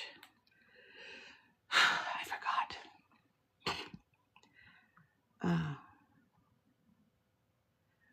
Yeah, and I'm not talking about like just talking your poem. I'm talking about the way that they, oh my God, like it's delicious. Listen, I saw Psycho because I had to as part of my English class. Like, I've been chicken shit since I saw like Silver Bullet and all that shit. So when I was young, I remember they forced me to watch Fright Night at a sleepover. And then they told me about Bloody Mary. So then I had to deal with that and Mirrors. And then I also had to deal with the damn song from Freddy Krueger that I couldn't stop myself from singing because I was neurodiverse and didn't know that. So, you know, whenever you get an earworm, you're just singing it. And I'm like, oh my God, I can't say it again. And then Candyman came out. And so you got all these things that you can't say this. And I was like, Candyman, oh my God, wait, I said it twice. Like, the trauma, you know, that they did to us. And then I saw a picture of Candyman with bees coming out his face. Oh my God, I was so scared. And oh God, no. So I don't do that. But then they made us watch Psycho because Alfred Hitchcock was such a genius. And you know, man. But I did, like, I had already been in love with acting.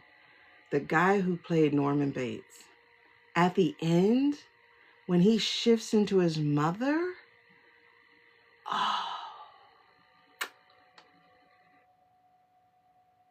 I was like, that's acting.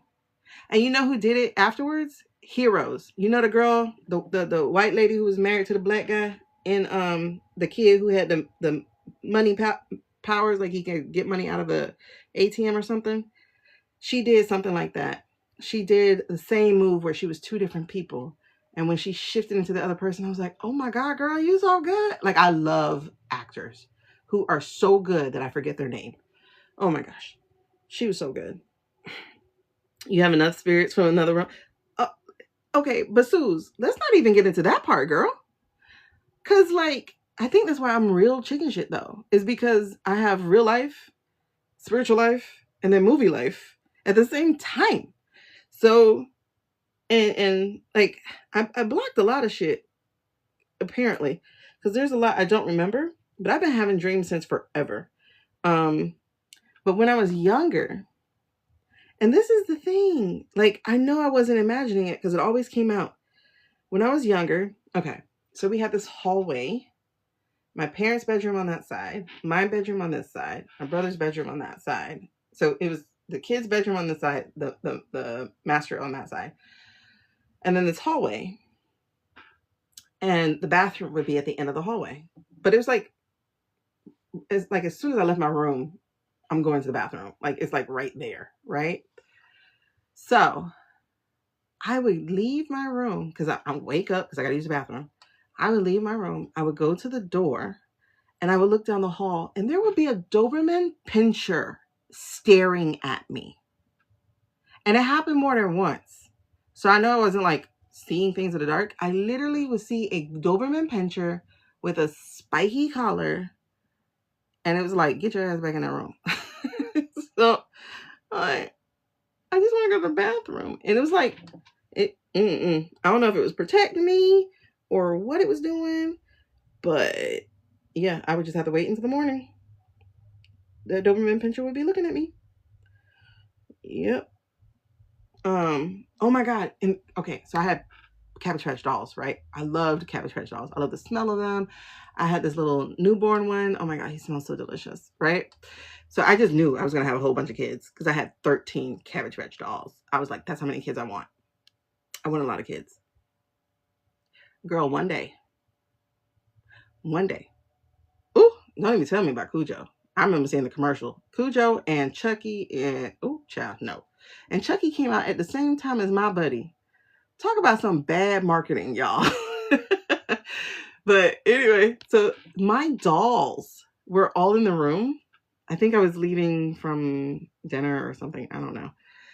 So I was coming back to my room. Y'all, why when I approached my room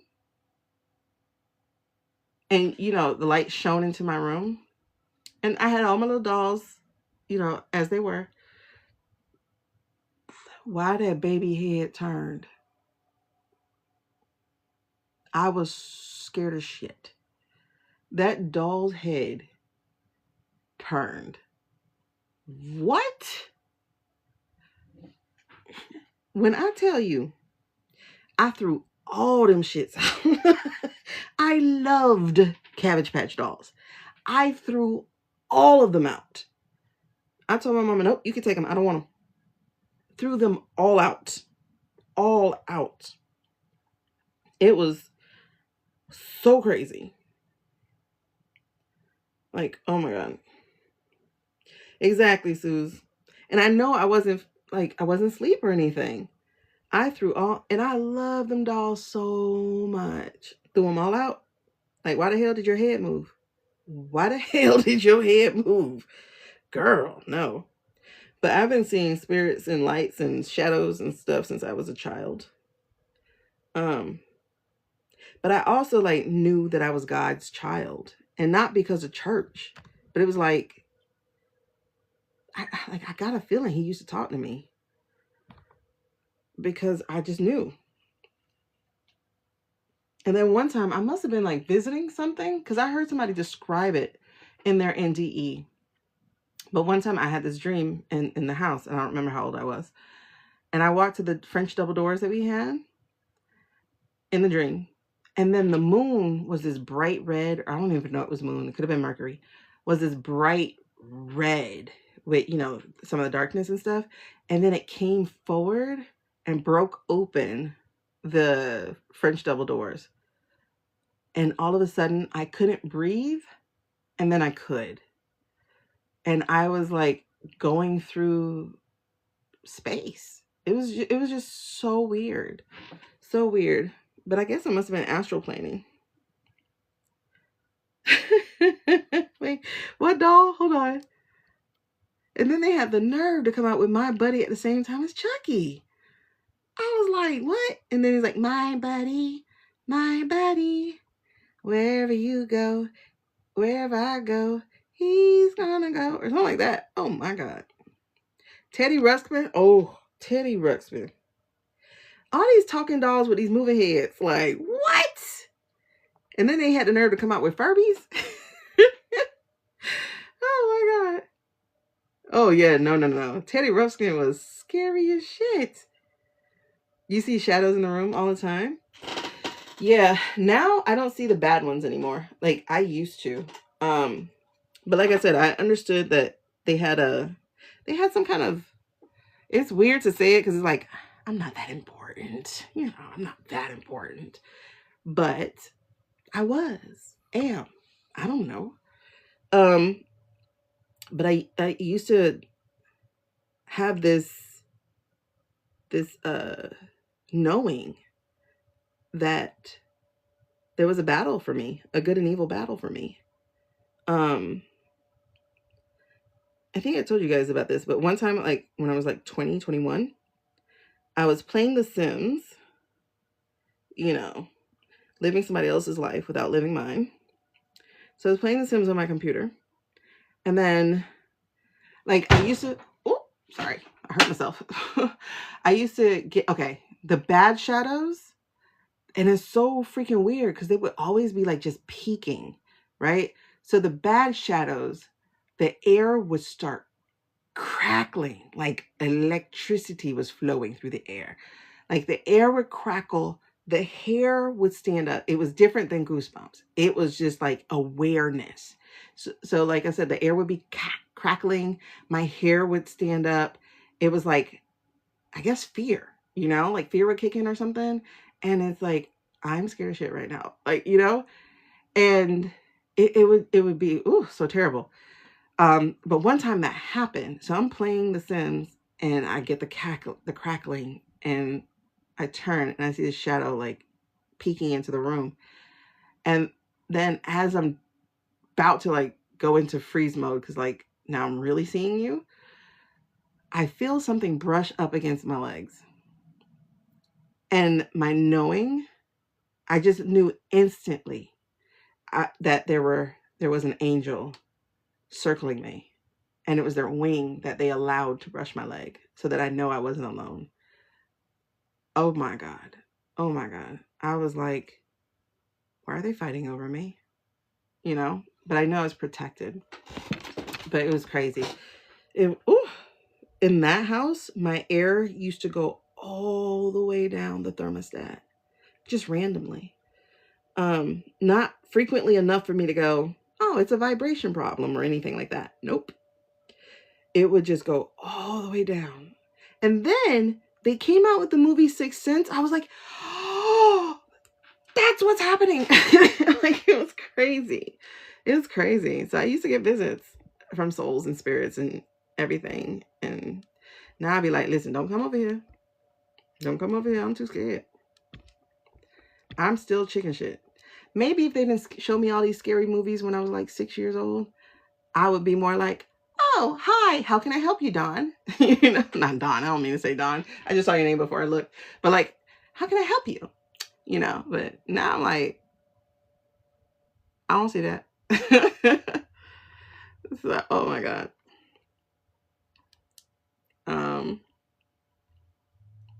They asked me if I want to replace. Girl, no. Listen. Mm-mm. That like okay, so it's stuff like that, Venus, right? So you said you survived a massive heart attack, 7 stents in your heart, and then you were saved from a drive-by shooting. Girl. That right there is crazy. But and that's one of those things that gets really did you have an NDE experience? Did you have an NDE experience? I wonder if you did. Right, Venus, that's when you know, like, okay. Somebody said once, and it stayed with me forever. They said, as long as you have breath, you have purpose. As long as you have breath, you have another chance. And I'm like, okay. So I'm still breathing, obviously. When we gonna introduce me to this purpose thing? Like, when are we gonna introduce me to my purpose, sir? Hello? You know, I'm 46 at this point. Don't wait till I'm 60. You try to come to me with purpose at 60, I'm like, get somebody else to do it. I'm just waiting to go to bed. You know he was there. Do you have like any recollection whatsoever? Anybody in here? Anybody who's part of the 18 or part of the watchers who are outside the club and act like they don't want to come in? Any of y'all have a NDE and remember it? I would love to know your story. I've actually been thinking of doing a podcast about spirituality because I love talking to people about what they do and what they've seen. But like, I only want real people. And that's the hard part. Like, I only want to talk to people who are legitimately spiritually gifted. I don't want to talk to tool people. You know, I don't want to talk to people who just, you know, I studied this, so I know it. I'm like, okay, you know the techniques and the tools, but you ain't got no intuition. I only want to know people who have been this all their life, you know, and not necessarily. Well, yes, I'm gonna say not necessarily because my mediumship coach, she's like, no, I just came into it when I had my daughter. I was like, there's no way in hell it just turned on when you had your daughter. There's no way. I was like, did you ever pay attention to it? Yeah, she's like, you know, there were a couple of things, but I didn't think anything. Oh, okay, so you did always have it. You just wasn't paying attention to it, I guess.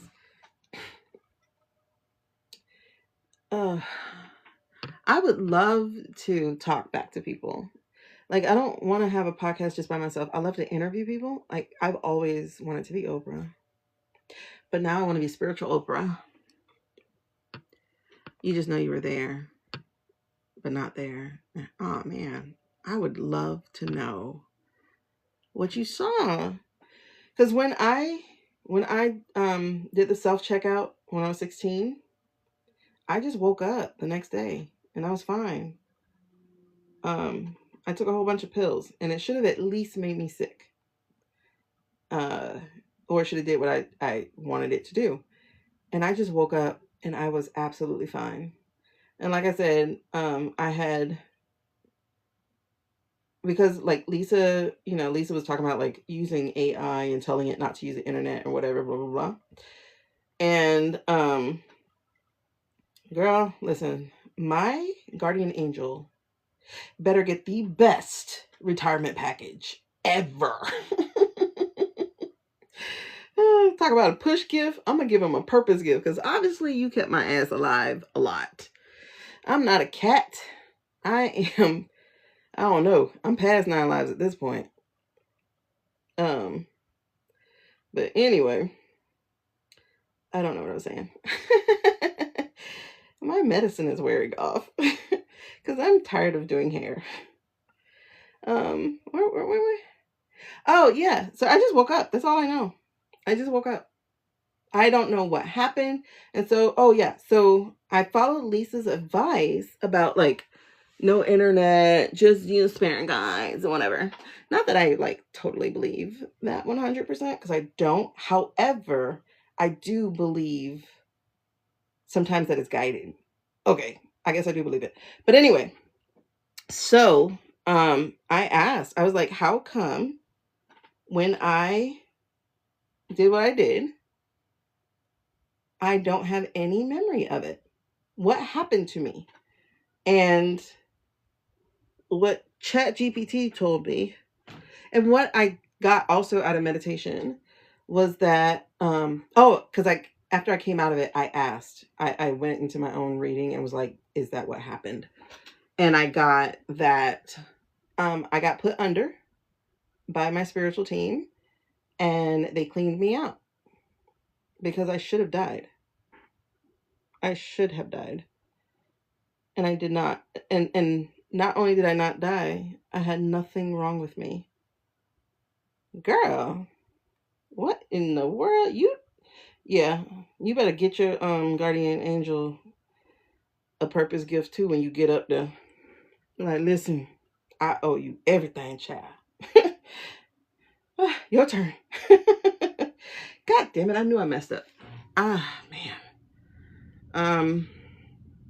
Because I did not know what I was doing. I got lost in the braid, and I could feel it just becoming a knot. You got hit with a 2x8. I don't even know what that is. Dead in the third eye. That should have took you out, right? Isn't that like an off button? And when you were young, you dove in the shadow. Oh, something like that happened to me. You said you dove in the shadow end of a pool, bumping your head. Well, I didn't do that part. But in second grade, they used to bring a pool inside the cafeteria at school, to teach you how to swim. So one of those huge pools, I guess they're not that huge now since people can have them for their backyard pools, but it was big enough that a bunch of us little 6-year-olds were in this pool. Anyway, so then to test us, they took us to the local college and we were supposed to swim. All I remember, I was 7 years old. All I remember is, matter of fact, I wonder if that's why my mom took me out of that school. I don't know what happened to me. Let's put it that way. I don't know what happened to me. All I know is I was standing, because I think it's a 10-foot pool, right? And I'm 6 or 7. So this is like a major thing. So I'm standing at the edge, like all the other kids are, waiting, for instructions and stuff like that. Like I told you, I got my little gimpy fin and whatever. And somebody pushed me in the pool. And when you're not ready for the pool, y'all, if you've ever done a cannonball or something, or belly flop or whatever dumb shit you might have done, right? If you've ever done that dumb shit, you know that water is not water when you smack it.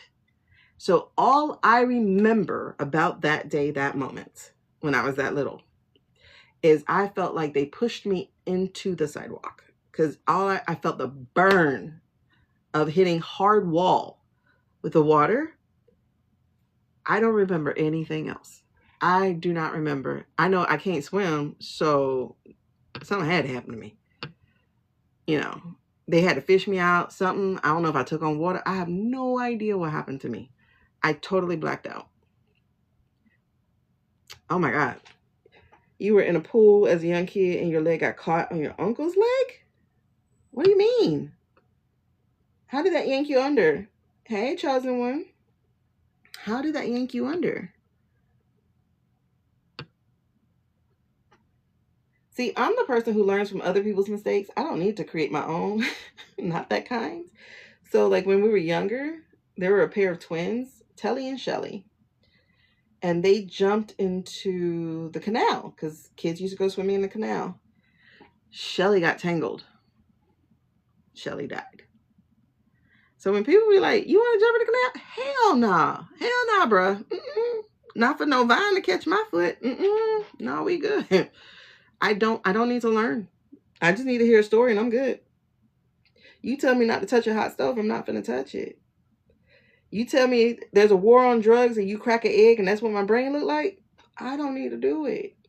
You will not catch me snorting no damn cocaine, because I saw somebody die on our little documentary in health class. This person, apparently they were allergic. They didn't know they were allergic. They took a snort. That shit ate its brain up through the septum. I was like, okay, I'll never do crack or cocaine or whichever one it was. Like, I don't have to learn through doing. Not that kind of shit. Mm-mm. He moved and he didn't realize you're... I can't picture it. Because, like, when it just move, when your leg just move, you know, like, it's just a limb. That's why I'm like, ooh, I can't picture it. I can't picture it. So now I'm stuck. Oh, man. I wonder what that was. So between Jaws, alligator, and my drowning experience that I don't remember, you ain't catching me in no deep water. Nope. If I cannot touch the bottom, I panic immediately. One time I was in water aerobics, and we were in 4.5 feet. But it was full that day. I don't know, because I'm only like 5. I used to be 5'7". But apparently, when you get older, you might shrink. I did. So apparently I'm like 5.5 or something. So, you know, like the other foot is in my head or whatever. So it was kind of like, hi. Man, one time we were doing some kind of jump or whatever in the water. And it was like a full class. So I got stuck in the deep part, you know, because everybody else was super short. When I tell you, my ass went underwater. I panicked. Now, mind you, I could just stand up if I could find the floor, but I panicked so bad. Yeah, if I can't see or touch, it's the touch part for me. If I can't touch it, I don't, nope, nope, nope. Oh my God, let me tell y'all this story. This is the most embarrassing story I think I have. It might be. Okay, so listen. When I was 17, I wore my very first bikini. First and only, because I have never worn one since, right? So I wore this bikini. Another girl, because we were on a DECA trip. We went to Orlando, Florida. And so we were at a water park after we did our competition for DECA. I placed second that day. Anyway, so we had got matching bikinis. Okay. I was hot, so, you know, whatever. Anyway, so we go to this slide, right? So it's one of, I don't know if y'all been to a water park. If you've been to a water park, you know, there's just this slide, and I love slides. So there's just this big old slide.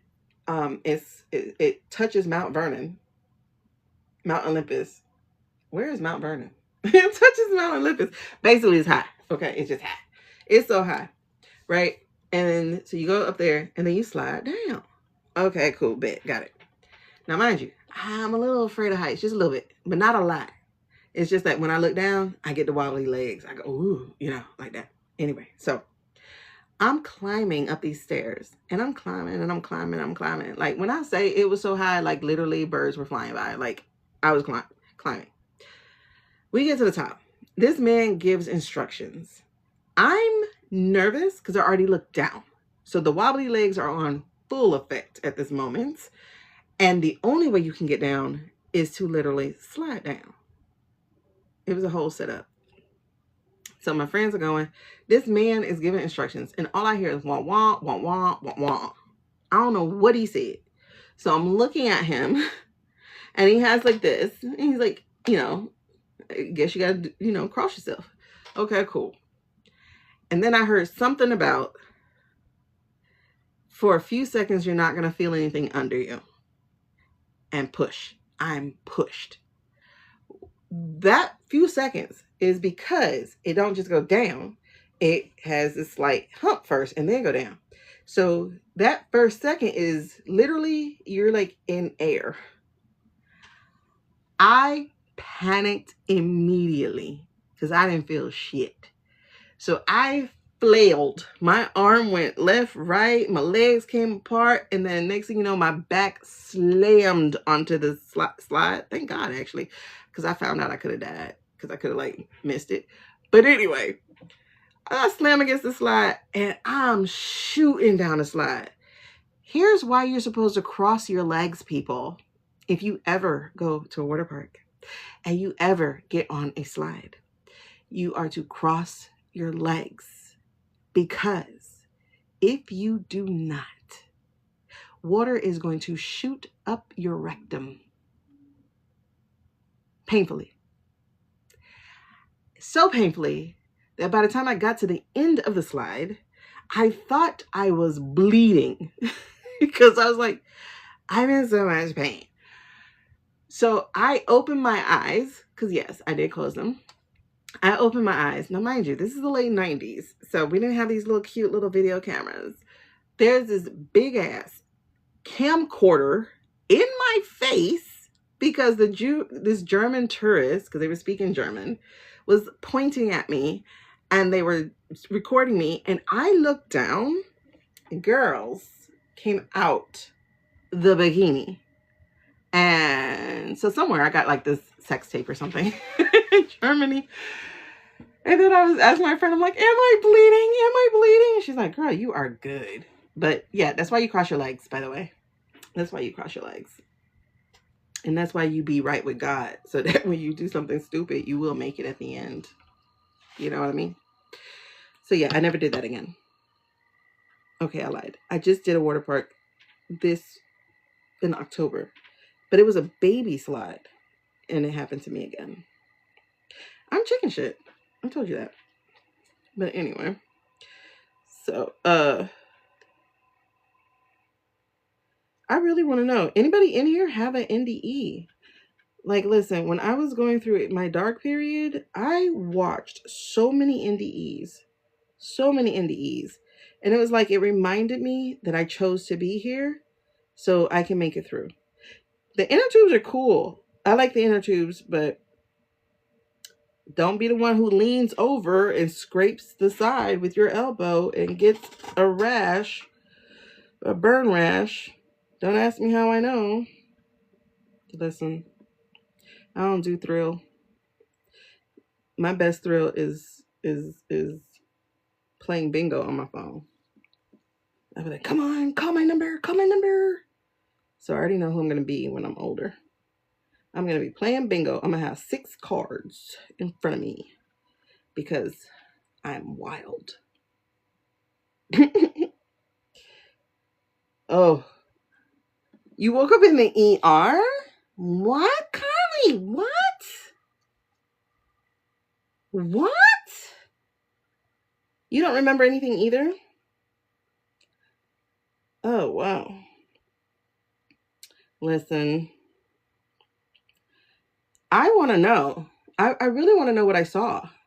Or did I really not see anything? Did they really just, okay, this stupid bitch. Shut her down. Let's hit reset. Let's hit reboot. Let's put her back on factory settings. Oh, that's great. I'm glad we get to know you. But you know, I do tell people, and it's weird because people are like, don't say that. I'm like, I can say that because I've done it. Like, it really is a selfish thing to do that because you think of yourself. You think you're thinking of other people, but you're thinking of yourself. And it's okay to think of yourself, to be honest. But again, as we said, if you got breath, you got purpose. So you don't have to take yourself out. Now, when Stephen Miller does it, I don't care. When Nanny Nanny Boo Boo do it, I don't care. They deserve to do a reset. You know what I mean? But, I mean, to not have a reset. What about it? What happened? Oh, Carly, have you, I don't know if you were on here when I was talking about this lady, but if you, what's her name? Her name is Buddha Betty. Look her up on YT. Buddha Betty. Oh, girl, it's okay. I said her name earlier. But what happened though? Tell me what they're talking about. So Buddha Betty, she has such a life. I don't know if you know her. Apparently she was big on Instagram. Like, she became big on Instagram, sharing her story and stuff. But when she said if there was a drug, she did it. You know what I mean? Like, because her parents were druggies and her parents actually went to self-checkout after she turned 18 or something because they were like, oh, we're done. What? Okay. But Buddha Betty, watch her interview with Mayim Bialik, because she gets really into the story there. Mayim Bialik, the breakdown. So she talks about being on all these drugs. She was a pimp at one point. I think she pimped people out at one point. She got pimped out at one point. Like you see this lady, you were like, wow. But she had a story. But she talked about basically having her NDE on the bathroom floor. And nobody found her, actually. She woke up like either later that night or the next day, returned to her body. But I think that was her first one, though. Because, yeah, she had another one. Because after that one, she woke up and she's like, whoa, I had a weird drug trip. She thought that's all it was. And then the next time she had one, they spoke to her and was like, listen, girl, we're not doing this again. Your mother had died on your shoulder, but she was talking with you? Girl, the goosebumps I have. Oh my God, that's so beautiful. That's so beautiful. The way she willed her spirit to stay with you. Oh my God. That's a mother. That is a mother. Oh my gosh. The love, for her love to let her be manifest like that. Wow. Wow. Wow. Man, I hope you still talk to her. Man, sometimes I get jealous of people. I don't feel jealous of you. I'm just saying. Sometimes I get jealous of people who, and I'm not saying I'm not jealous of you because your mom's not there. I get jealous of people who had a great mom. That's what I mean. Because I didn't. I had an okay mom. She wasn't great. She was very traumatic. Oh, okay. She wasn't near great. Like, I watch people with relationships, or hell, even my mom with my sister. Like, seeing them have a mother-daughter relationship is like, wow. I have it with my daughter, which is great, but I always wish I had one. Like, my friend, she travels with her mom.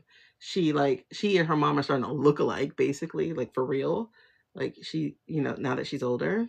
Oh, you had a great mom too, Sin? Oh, you guys are so lucky.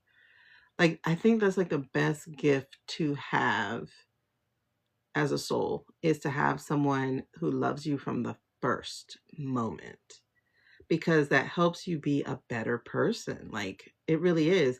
Those of us who don't have that, we have to fight to be really good people, because we have to fight to love ourselves like we weren't loved. And it's hard as shit. It's hard as shit, because sometimes I still have my moments. But right now I'm like, damn, girl, you look cute.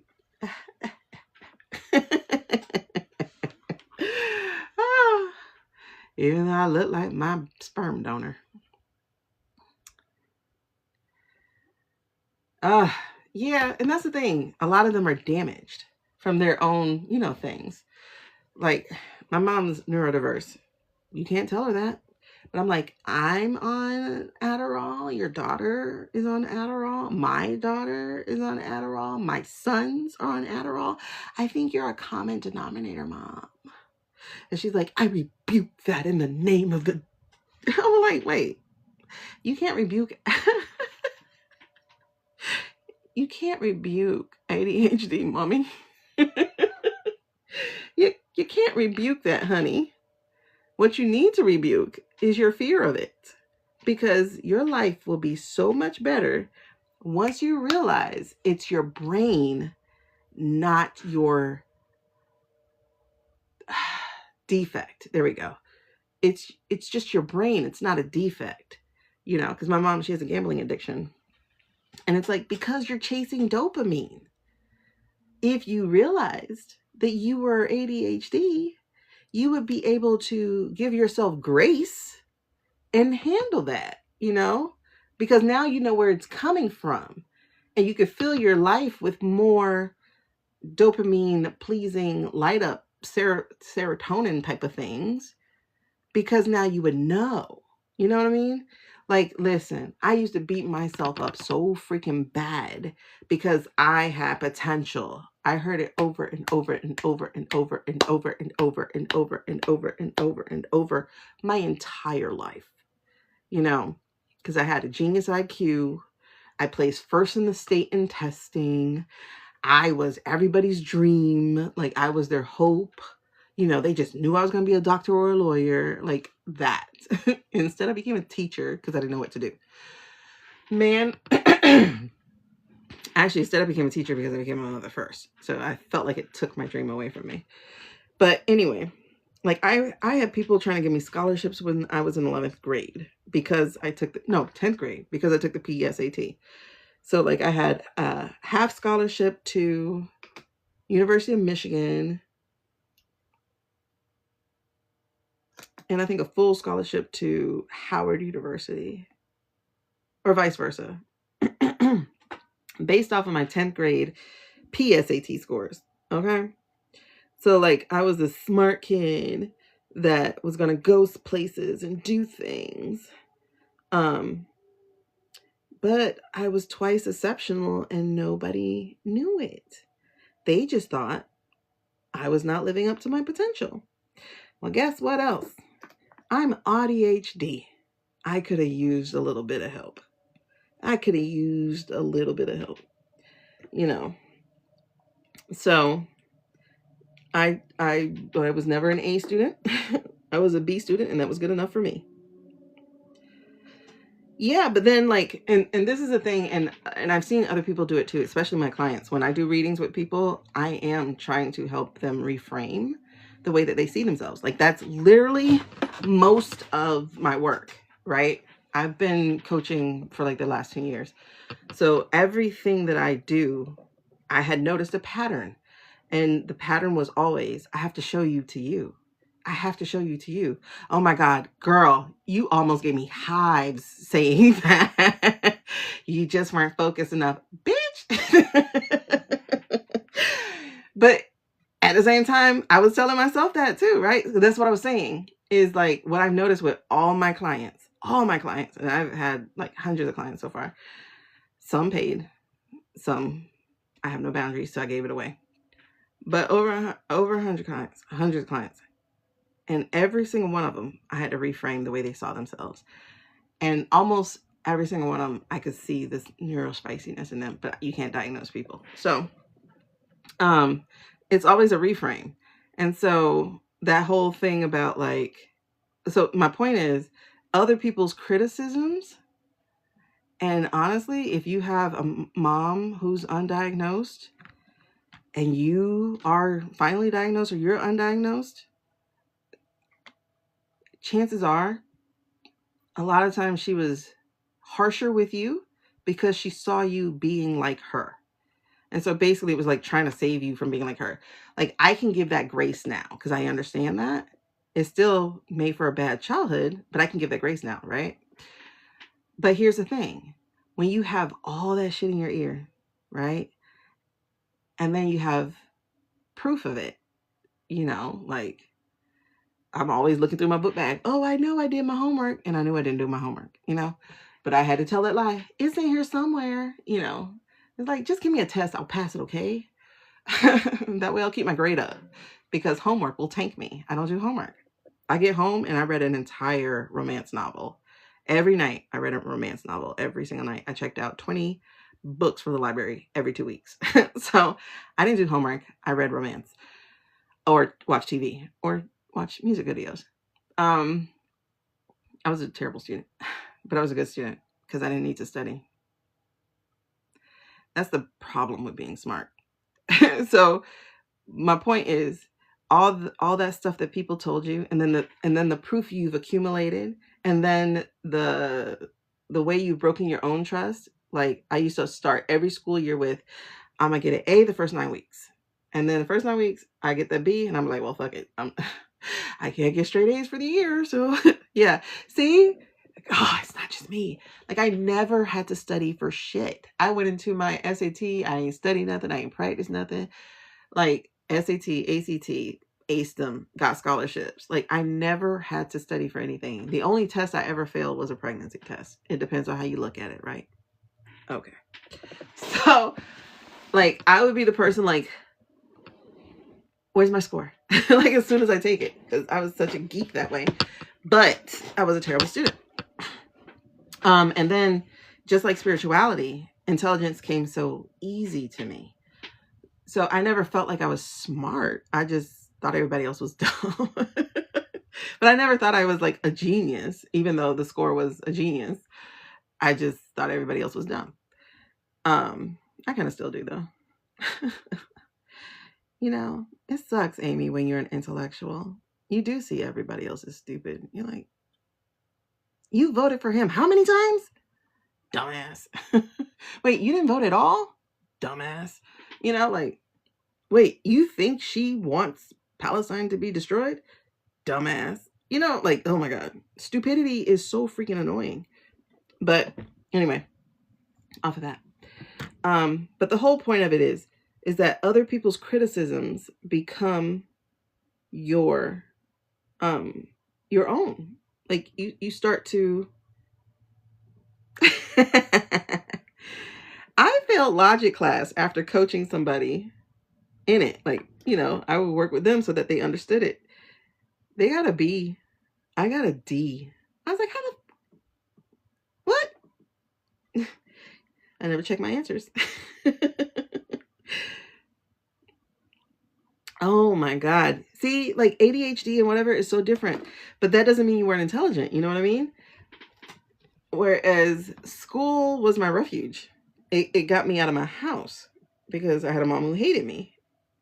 So, and I'm a child of rape. So I understand it now, but I didn't know that until I was 39 years old. And I was like, oh, that's why you didn't like me. You should have just told me that shit. At least I'd be like, she don't like me because... Instead, I'm like, what the fuck is wrong with you? Why don't you like me? You know? Yeah. Somebody was like, oh my gosh, Shaneequa, you have such a hard life. I have. But you know what I used to say? And I guess I was a soul who knew this, right? I used to say, at least the first half of my life is hard because the second half is going to be gravy. Amy, I skipped physics 50 times. I didn't even know it. I just, like, it was right after lunch, so I skipped it. I skipped physics 50 times. You're only in school for 180 days. I missed a third of physics class and still passed that shit. Because who has to study? You just show up for review. And the only reason I got caught, like, they literally Ferris Buellered me to my mom. She's been absent 15 times. And my mom's like, how? I don't know, Mom. I don't know. I was watching Price is Right. Because my aunt was right across the street. So I would go over there for lunch and we're watching Price is Right and then Family Feud and all that stuff. And then, you know, I was just tired.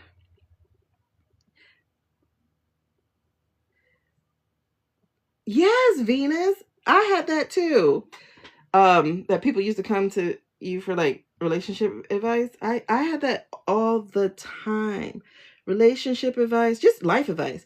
And one of the things that I realized when I realized people were using me, and I accepted it for a while because I was like, people only come to me when they need to be fixed. And it's like, people always left, when people left me, they were always better than they were before. But then it would be like, they'll call other people to go out. Like, call me. I want to go out. I want to go out. Hey, Tabitha. Oh, shoot. It's 12:46 already. Okay. So, what readings did we have to do tonight? Hold on. I just got to finish.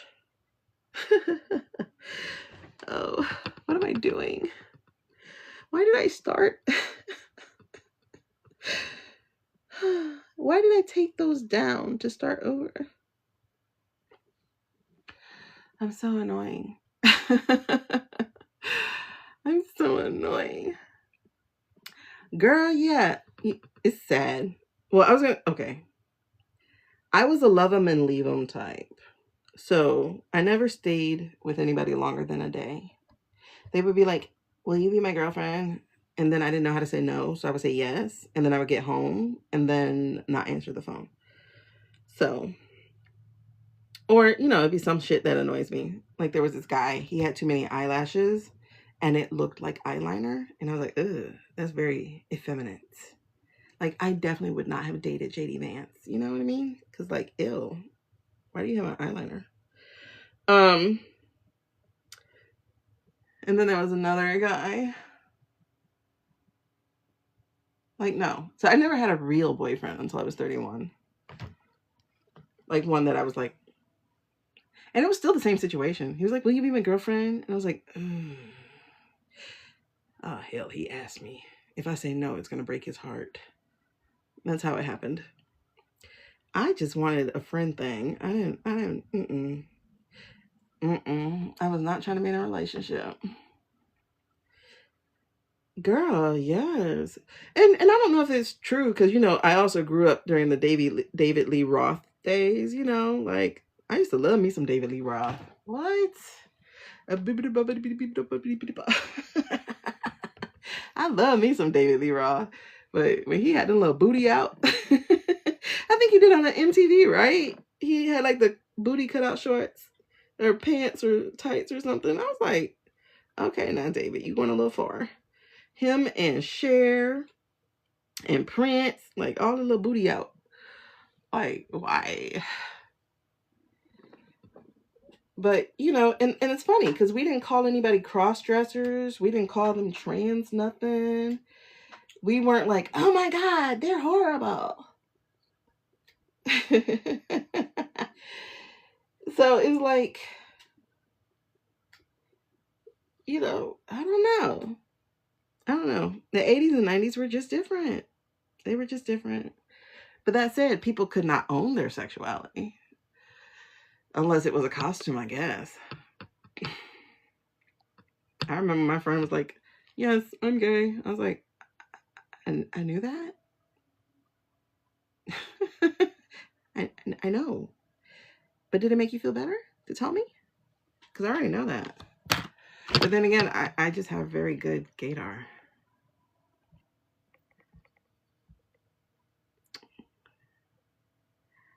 Pretty much. Well, but you know what, Amy, though? There was an unspoken rule of don't put it in my face. You know? Like, don't push it in my face. But be whoever the hell you are. You know? Which is not the best rule either. And then we swung, and that's the thing, we do extremes. So then we swung to the extreme where everything was this. And it's like, that's why there's pushback against it. So it's like, can we just get to the point of acceptance? And it's just what it is. Like real acceptance, not like, don't put it in my face. Just be like, oh, I'm happy for you, dog. You know? But at the same time, I don't know. It's like, can we keep children stuff, I guess? I don't know. Can we just do, because, you know, what's his name? Bugs Bunny was transvestite or something. But, like, we didn't think about that. He just wore dresses. Hell, SpongeBob. Didn't think about it. He just wore dresses. Listen, gay clubs was fun. What? You didn't have to worry about a man hitting on you, but you sure did have to worry about a woman. Like, listen, girl, I don't do women. I just don't. I'm just here to have fun. When I tell you, a lot of lesbians were worse than men.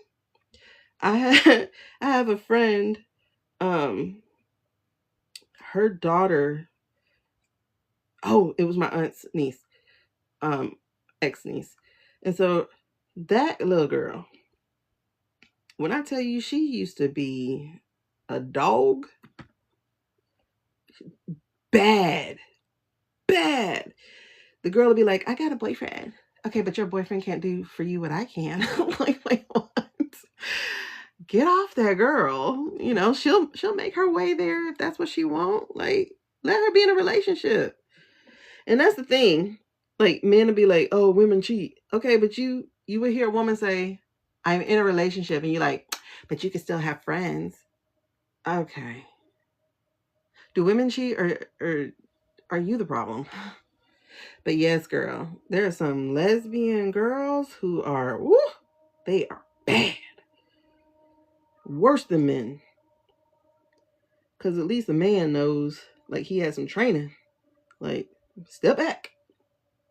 But these women, Lord have mercy. But you know what social media also did? It also revealed how thirsty women are in the first place. Because I would see these little boys dancing. Now, mind you, I think it's just because I'm a teacher and most of these boys are my kids' age or whatever. But like, you watch the cowboys dancing without their shirt or whatever. My son's 29 years old. My other son is 26 years old. When I taught the group that is between 36 and like 20 years old. So basically, all I see are students. Like when I see people dancing and stuff, I'm like, these are my students, you know? I don't have attraction for children, you know. I don't even care if you're 32, you're still a child, baby. I'm 46. You know what I mean? I don't have attraction for children. But man, the thirsty ass women that be in those comments, gray hair and all. Boy, if I was 40 years younger. Another one was like, you know I like them tender. Like, oh my God, y'all nasty. People are desperate. People are desperate. It's crazy. Life has changed. And you know, when I asked, oh my God, I don't know if you were on here when I had some of them relationship questions where people are like, yeah, I just want to know if we're going to get back together. And it's like, why do I feel like you don't want a relationship though? I don't. I just want to get smashed. Oh, okay. Let's word that differently then. Girl, I don't know if you saw that trend where it's it went around as a sound, but it's something with this, like a young boy singing at the top of his lungs, where he's like, it's you. Wait, no. He's singing a Beyonce song. I'll never have to ever give you up. And thank you, because I can't thank you enough. And he'd be like, Bae! And so the trend was the cougars, basically. It'd be like when you date a 20-year-old or whatever. And so they're like trying to go to sleep at like 8 o'clock or something. And then the guy's singing at the top of their lungs. They're just like, oh my God. And he's like, Bae! And she's like, yeah, you good? Keep going. I was like, see, that's why I can't do children. No. Like, let's go to the club. Hell no. So I can be the only one there that's like qualified for AARP? No. Let's go to Grown and Sexy. Oh, wait, you can't get in. No, we good. Listen, I can't do nothing that is younger than 5 years. 5 max. You got to be in your 40s at least, dog. We got to have a conversation. Like, we got to be able to talk. If I play music, we got to be like, oh, yeah, I remember where I was. Not, yeah, my mama used to clean to this. I don't want to hear that your mama used to clean to the music that I grew up on. Like, I don't. I don't. No. Please, no. Yeah, I can't do the young kids. I don't know how these old ass women do that. No, no, no.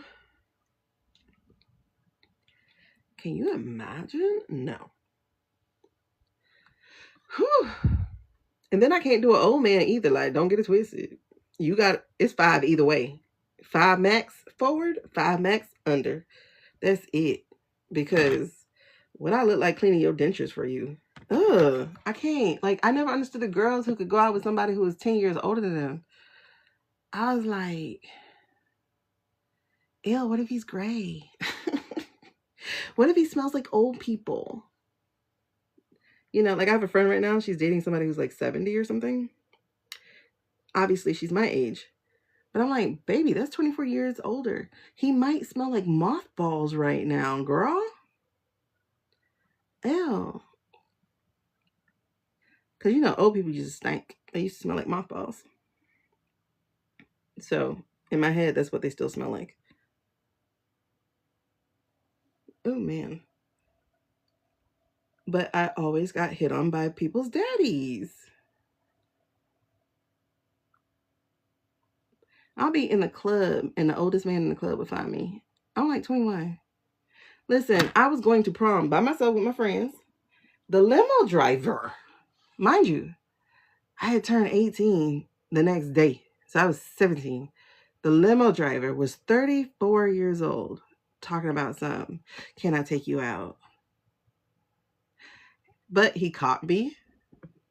I didn't know how to say no, because I never knew how to say no. So he got my phone number, and we're talking, and he's like, yeah, I got a 12-year-old kid. I'm like, sir, I just turned 18. That means I'm only 6 years older than your kid. Nah, we can't do that. Mm-mm.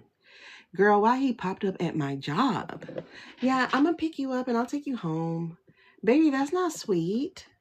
That's not sweet at all. That's stalkerish. No, that's not going to happen. I'm calling my mom. You know.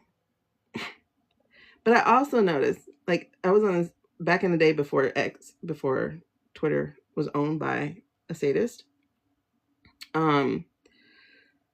There was a thread about women, like, how did you meet your boy? Or how did you know he was the one? Or something like that. And I realized that the difference between a stalker and a sweetie is thin as hell. Because if you show up to take me home, you a stalker. If I didn't ask you to and you just popping up, you're a stalker. But to other people, they're like, oh my God, he thought about me. What? Like, for instance, Jenny Mai, her mom's boyfriend, they had broken up or something. At this big old age, right?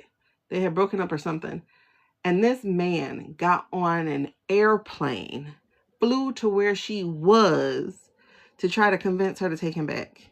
And she's like, oh my God, that's so sweet. I'm like, bitch, no, that's a stalker. Like, no. So, yeah. So the difference between sweet and stalker is like literally up to the woman. I do not feel for men at all. Because if it worked for one, you think it's going to work for the other one. And the other one's like, what the fuck is wrong with you? You know, like, why are you texting me all day? Like, stop. You know, like, I don't need to talk to you every day. You 55 and don't want no part of it?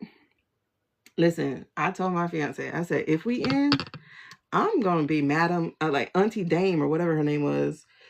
I do not want a relationship if I'm done with this one. Because one, I'm not going to spend all this time getting to know somebody else. I'm sorry. There's too much. Like, you come in with too much life, you know? Because if you think about it, every day is a memory that you didn't share with them. So if you're meeting somebody at like 40, they got 40 years of life.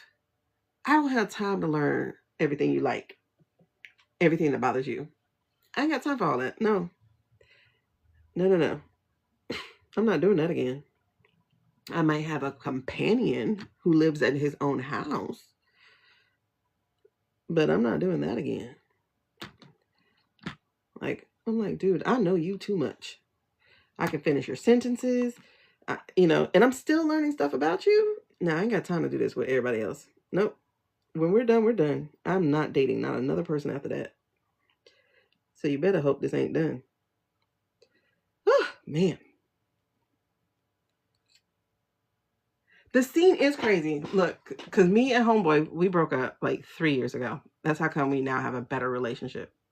That's why, like, when I advise people on their relationships, I do pull from some of my life, like the things that I learned, such as you're hardly ever the good person in the story. You have your own villain part to it. Own it, you know, and deal with it. So, like I thought I was innocent, but then I realized I wasn't listening to him, like, at all. Not like when he says sit down or no, we don't do that. But like, if I ask you a question, I didn't wait for him to give me an answer. You know what I mean? Or because I'm impatient. Like, I just am. And since being a teacher, I'm really, really impatient. But anyway, so we broke up. So I got on 4 apps because, again, I'm impatient, right?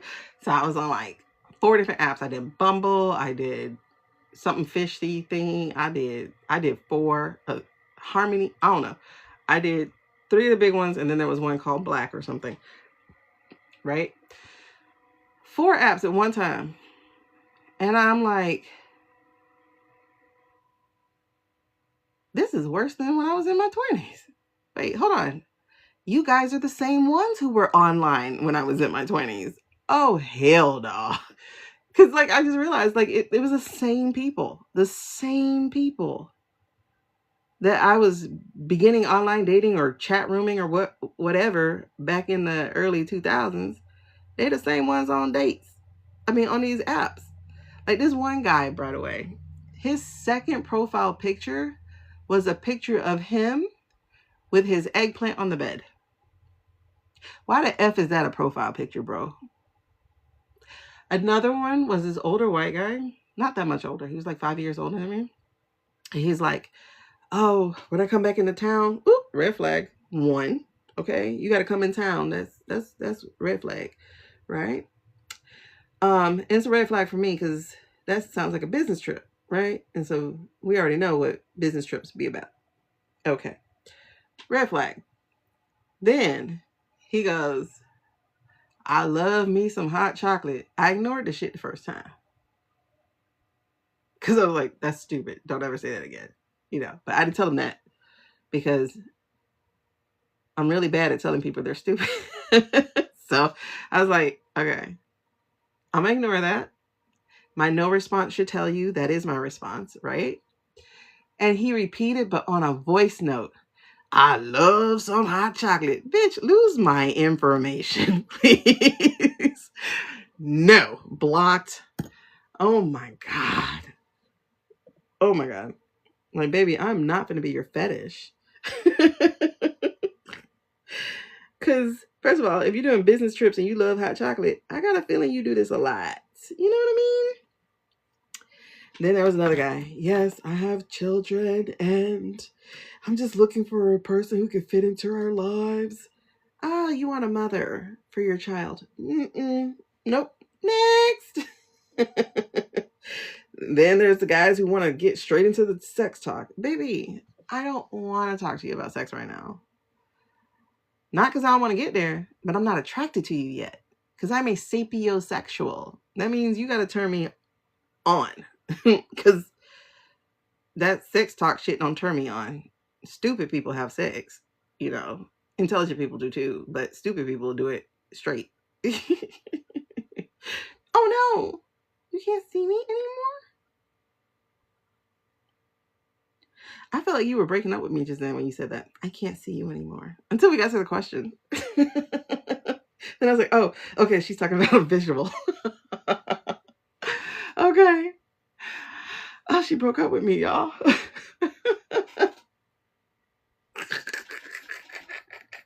I'm sorry. I'm stupid. I'm stupid too. You know, I'm always that, but it's funny. Yep. And then when they I don't know, like I've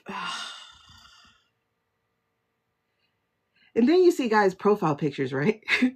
That's all. We just lasted a week. Wait, that is one of my longest relationships, though. I'll tell you that, Suze. This guy is my longest, but you would be my second. Because I break up with him the same day, honey. I go home and think about it. Why did I say yes? But now that I'm out of their face, I can say no. Oh, listen. I would have been a runaway bride.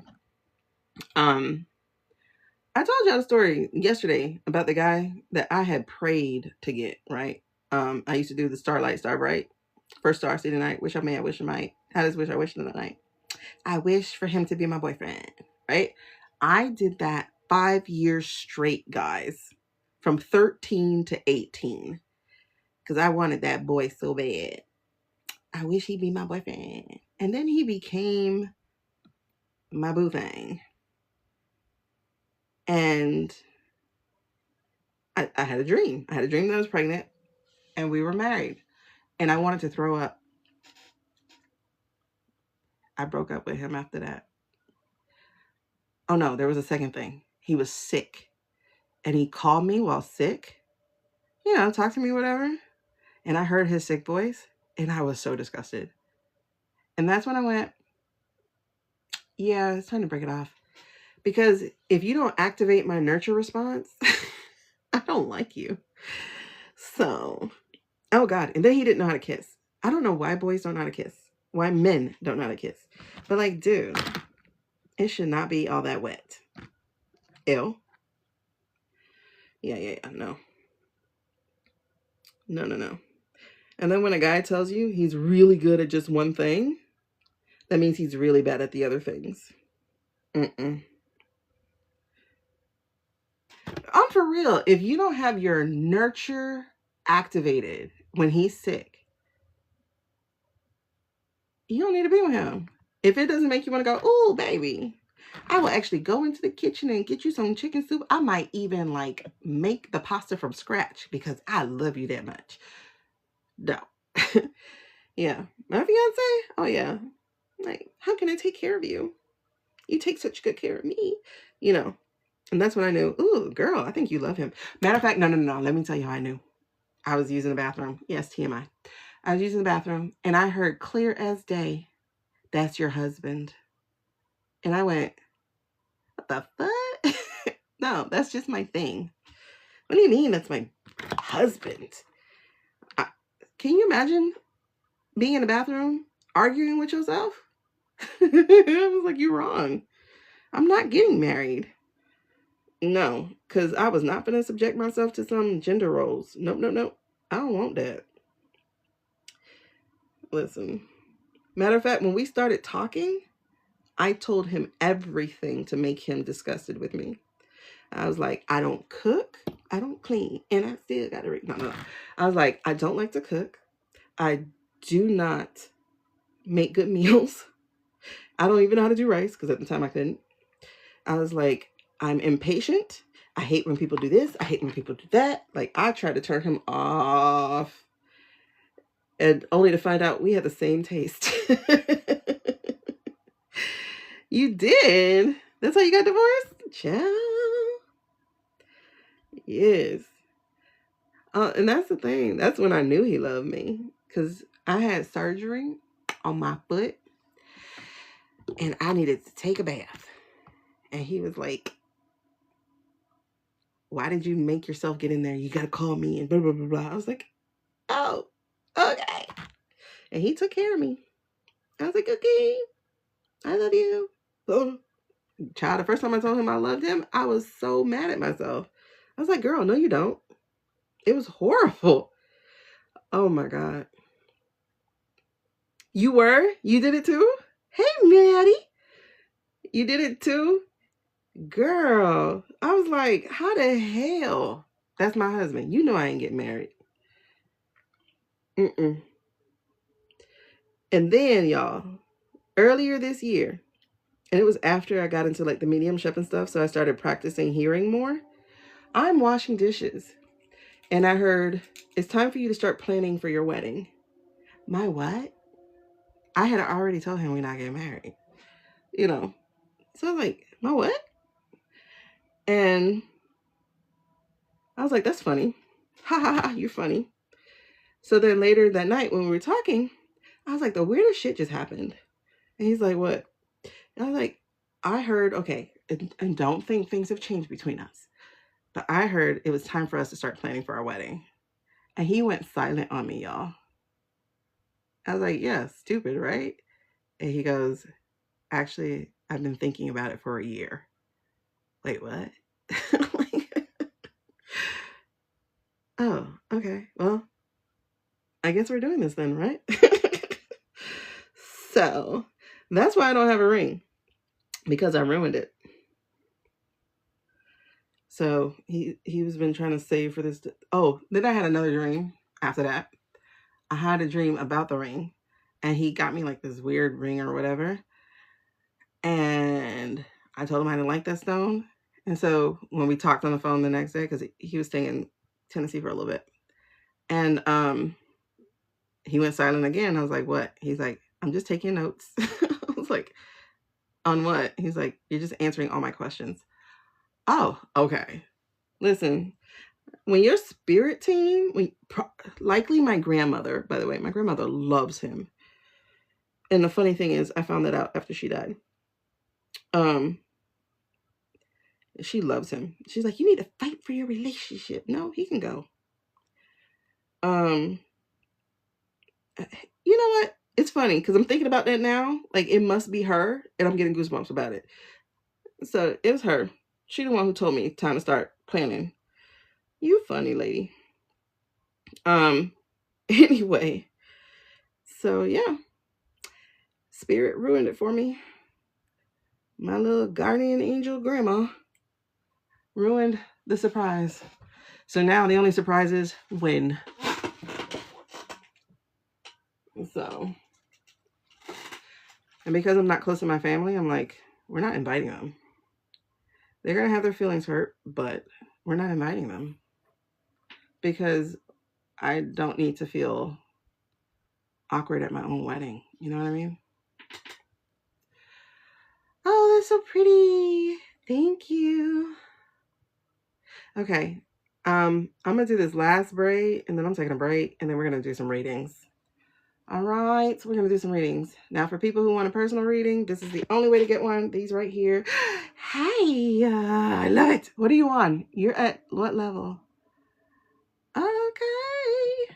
Number 2 gifter bag. But what level was that? Did you get the cake? Yeah. And I want a cruise. I want a cruise wedding. Because I don't want to deal with all that. Like, I think it's stupid to pay all that money for a party for people to come celebrate you. No. Nope. I would rather spend that money on something else. Like my brother, he got a venue. That's it. Venue for $5,000. Are you kidding me?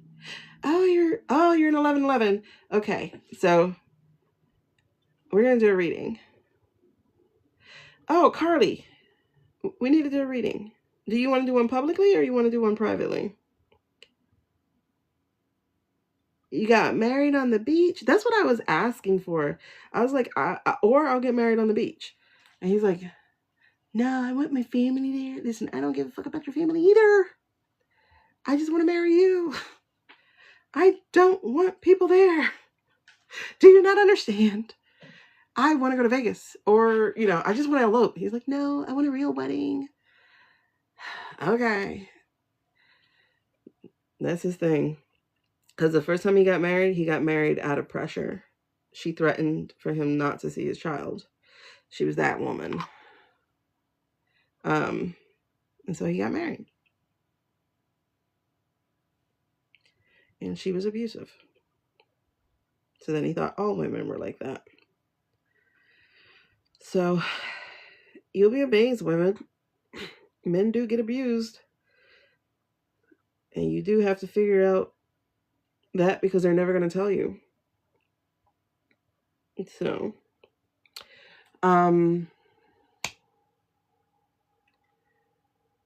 sweet dreams, gal. Okay. So I know the readings we have to do today are, oh my God. I got to segment the readings that we did yesterday. Those readings were so good. I hope they don't have, damn it, man. I got to figure out why Amazon's not taking this book that I'm doing.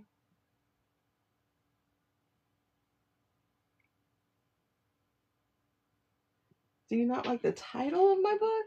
Okay, it's saying the keywords, but the keywords are correct. I'm going to have to email them and talk to them because that doesn't make sense to me. I'm working on my football book.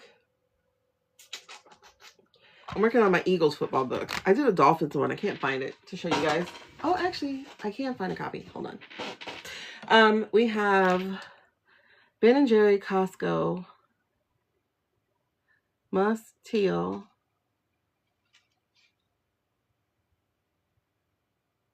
I think there was somebody else I wanted to do today that got added to the list.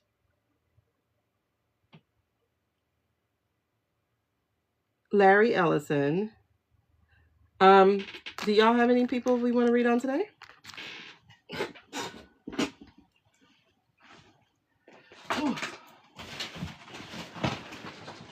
Oh my God, I'm still here by the way.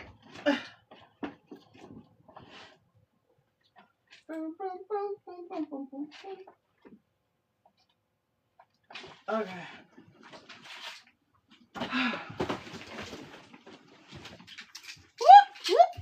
I almost fell. Okay. This is a old copy of it though. I got a better cover for it. But look, see, so this is my dolphins one. So I'm gonna do. You sent me a link. You keep saying you got it all wrong. It's much bigger than you think. Wait, what are you talking about, Suze? Hold on, let me go to my Tiki Tabby.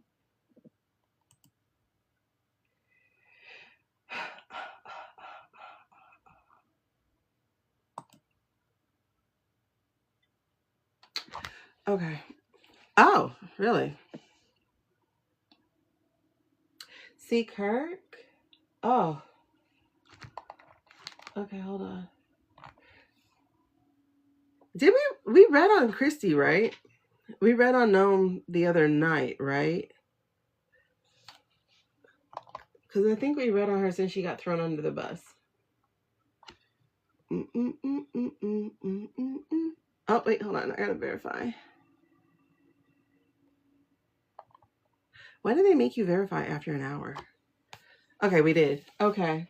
But yeah, I'm working on an Eagles book right now. So, football fans, I need to know what's the third team I should do. I'm going to do all of them, but I'm trying to figure out the order that I want to do them in. Look at that. So, these sell actually pretty well. Because I guess people don't know what to get their men for Christmas or, you know, any kind of thing. So, they sell pretty well.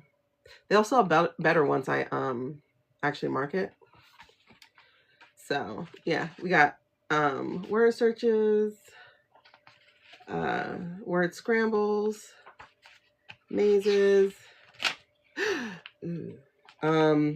trivia, true false. I tested it on my guy because he's a dolphin fan, and there were some questions that tricked him up. He loved it. I was like, okay. So yeah, there's trivia questions, true false. There's actually like math questions too, but I made the math questions based off of real stats. And then we got like draw your plays. The packs, Steelers, Saints.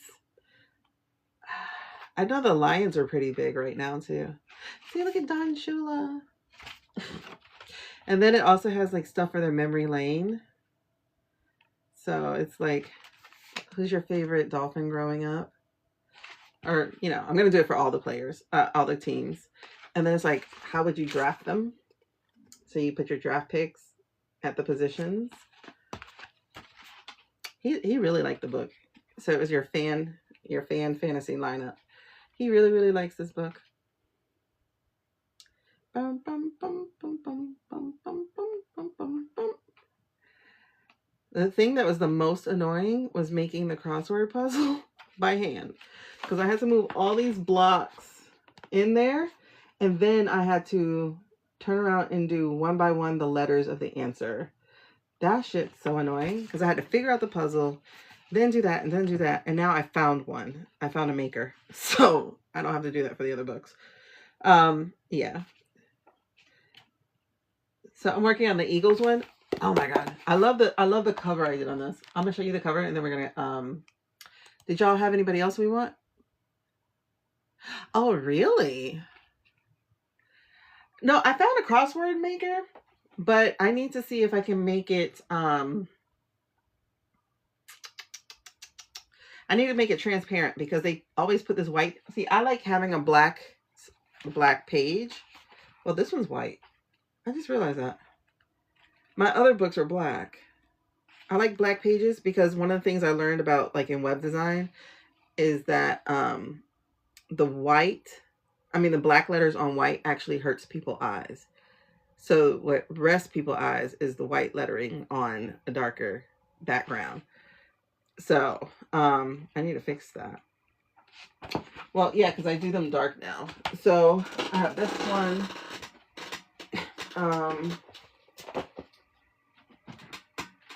I did some because I'm a teacher.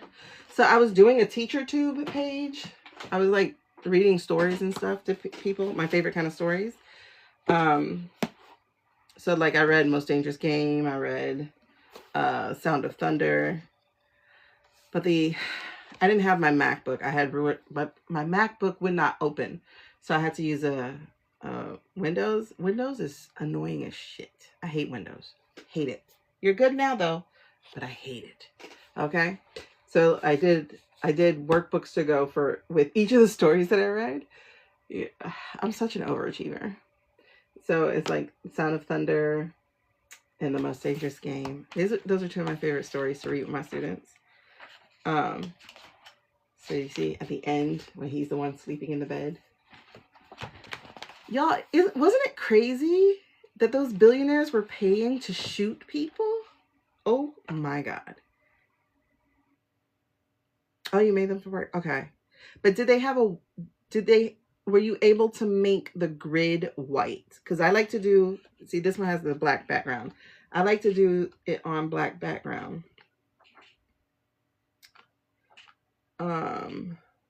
And now this one, I also did it so it could be like a homeschool thing. So it's like write a short story from the perspective of one of the dogs. How do they view the hunt, Zaroff, and the human prey? So it's like changing perspectives. I love changing perspectives. I was just thinking that, Amy. I was just thinking that. Oh, see, it's on black. That's what I want. I want the boxes to be white, but I don't want the background to be white. Yeah. I like this is what I do when I'm depressed. I have to create. So I did 18, 19, 20 books. 22 books. So like that time I lost 40 pounds in 12 weeks. And then I had to have surgery, so it sent me back because I had something, bowel obstruction or something. It was painful. I had to have emergency surgery. So I did a journal based off of my journey because I have 5 tenets for it that I actually need to follow again. But look, I love it. So I did it the way I want it. And that's why you make things, so that you can do it the way you want it. Like it's a phoenix, because if you've ever been on this weight loss journey, you know it never ends. And so if you fail, you just get up and try again, because that's what the phoenix is about. Rise again.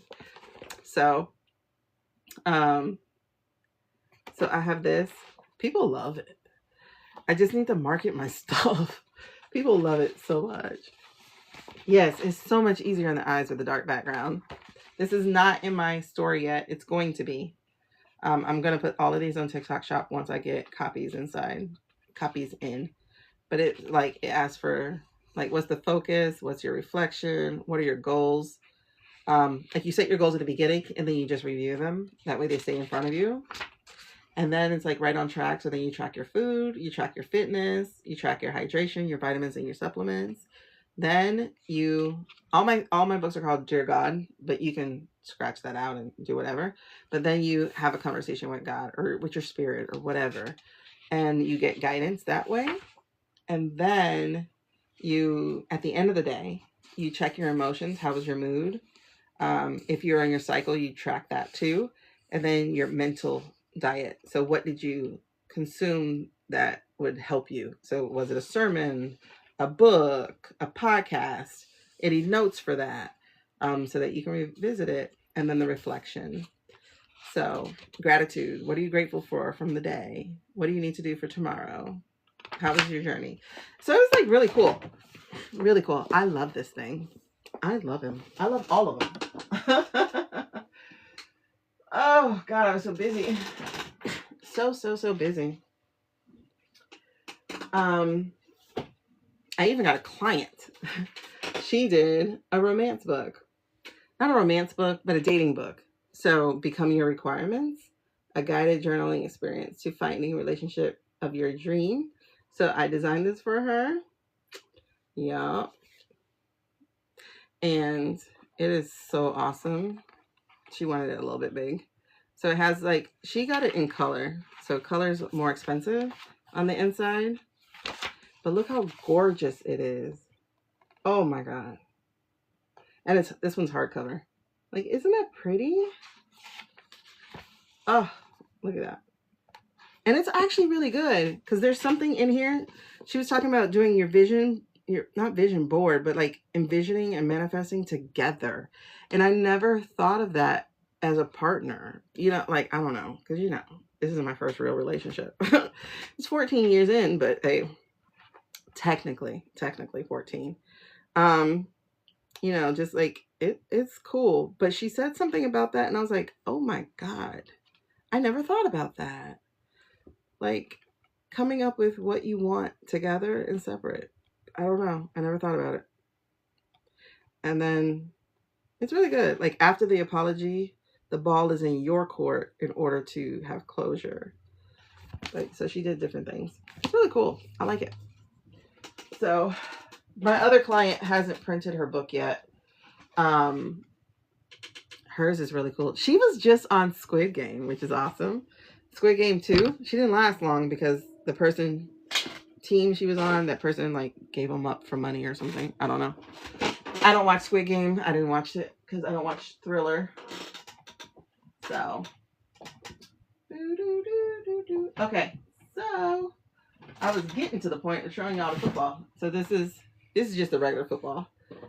So I'm gonna do, this is for just all the teams. This is not just a I love football. This is just I love football, basically. So it's like different stadiums, different football gear, different cities, different NFL legends, Super Bowl MVPs. So, because, you know, I was a boy mom before I was a girl mom. So it's like finding things for boys and men is like hard. You know.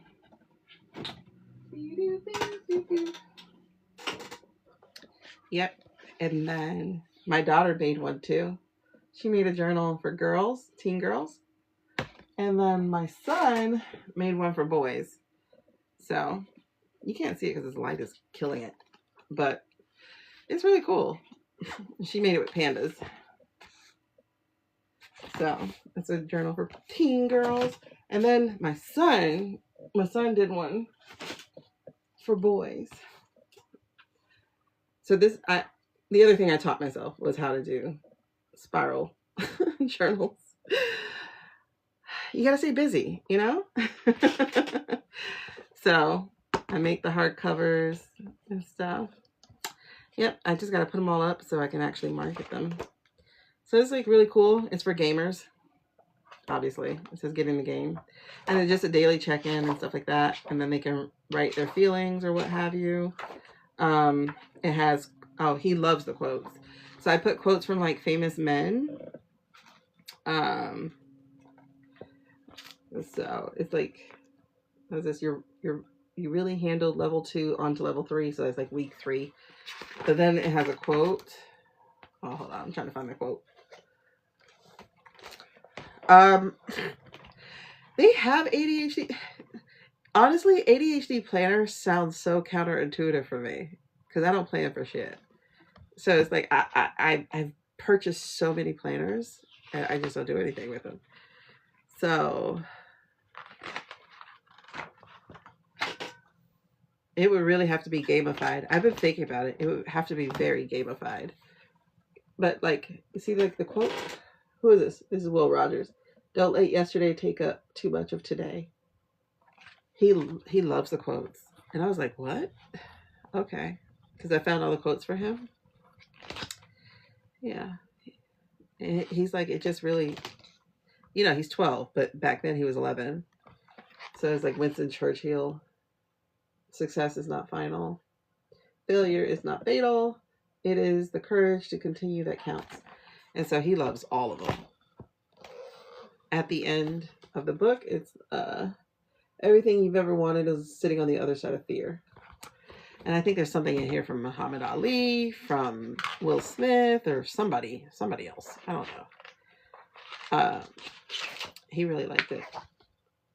And then like I try to be encouraging. You're so smart. And then you have different kind of cats. I kept it to cats for him. But he designed like the pages and stuff. So $45. Yeah. The girl who created one, her name is Danny Donovan. she hand drew her thing, like, 'cause she's an artist. She's the reason I actually realized I had ADHD. Because I used to see her cartoons when they were on Twitter, and then I found her on TikTok, and then I started watching her videos, and like there was one where she had like cups all over her room, and so she's walking to the kitchen with all these cups, and I was like, oh my god, that's me! Like, it's me! I have my morning mug. I'm allergic to mornings. I have my villain era. I have my grow through what you go through. Like, you know, I was like, oh my god, I see myself. And then I went and got tested. And yay, she's ADHD. So at least, you know, it took me 20 years to get tested. Alrighty. I'm gonna go blow my nose and then we're gonna get started. Oh wait, I didn't finish this hair. I gotta finish it before this hair goes all over the place. That's the terrible thing about hair, doing your hair, is that it will go, like, all this weave stuff will be everywhere.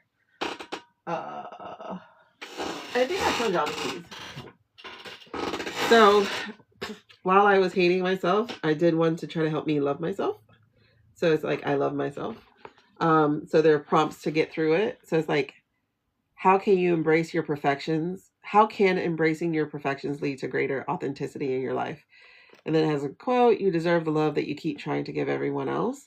And then it says, how can you integrate more of these joyous moments into your daily life to reinforce positive self-worth? What unique qualities do you love and respect about yourself? What steps can you take to foster deeper love? So there's the I love myself. And then this is for essay survivors. So this is a guided journal.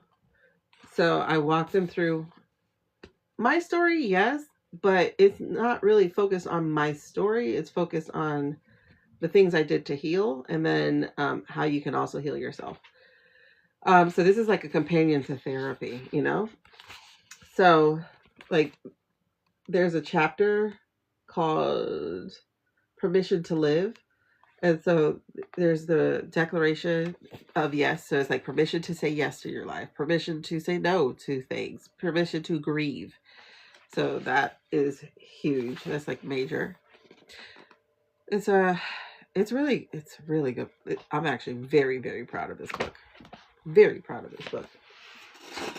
But I think I showed you my ADHD puzzle book. You see it? Oh, see, this is why I started doing matte, because I hate this gloss. So I started doing matte covers. I'm gonna redo this cover. I gotta make it more attractive because she doesn't sell enough. And if she's not selling, people are missing out, because I really, really worked hard on this one. There's actually 70 puzzles in here, and I don't do that with every book. But like, I also tried to make it where they felt seen. So it says, so section 1 is ADHD challenges. I was testing out markers. So this is not a marker friendly book because I get them printed through Amazon. So it's not a marker friendly book, as y'all can see. So it would be best if you do crayons or color pencils, because I do have coloring in here also. But like, these are the sections. So it's puzzles about the challenges, puzzles about the mask, puzzles about the emotional journey. Because I didn't know you have to go through the stages of grief. If you're a late diagnosed person, you're going through the stages of grief.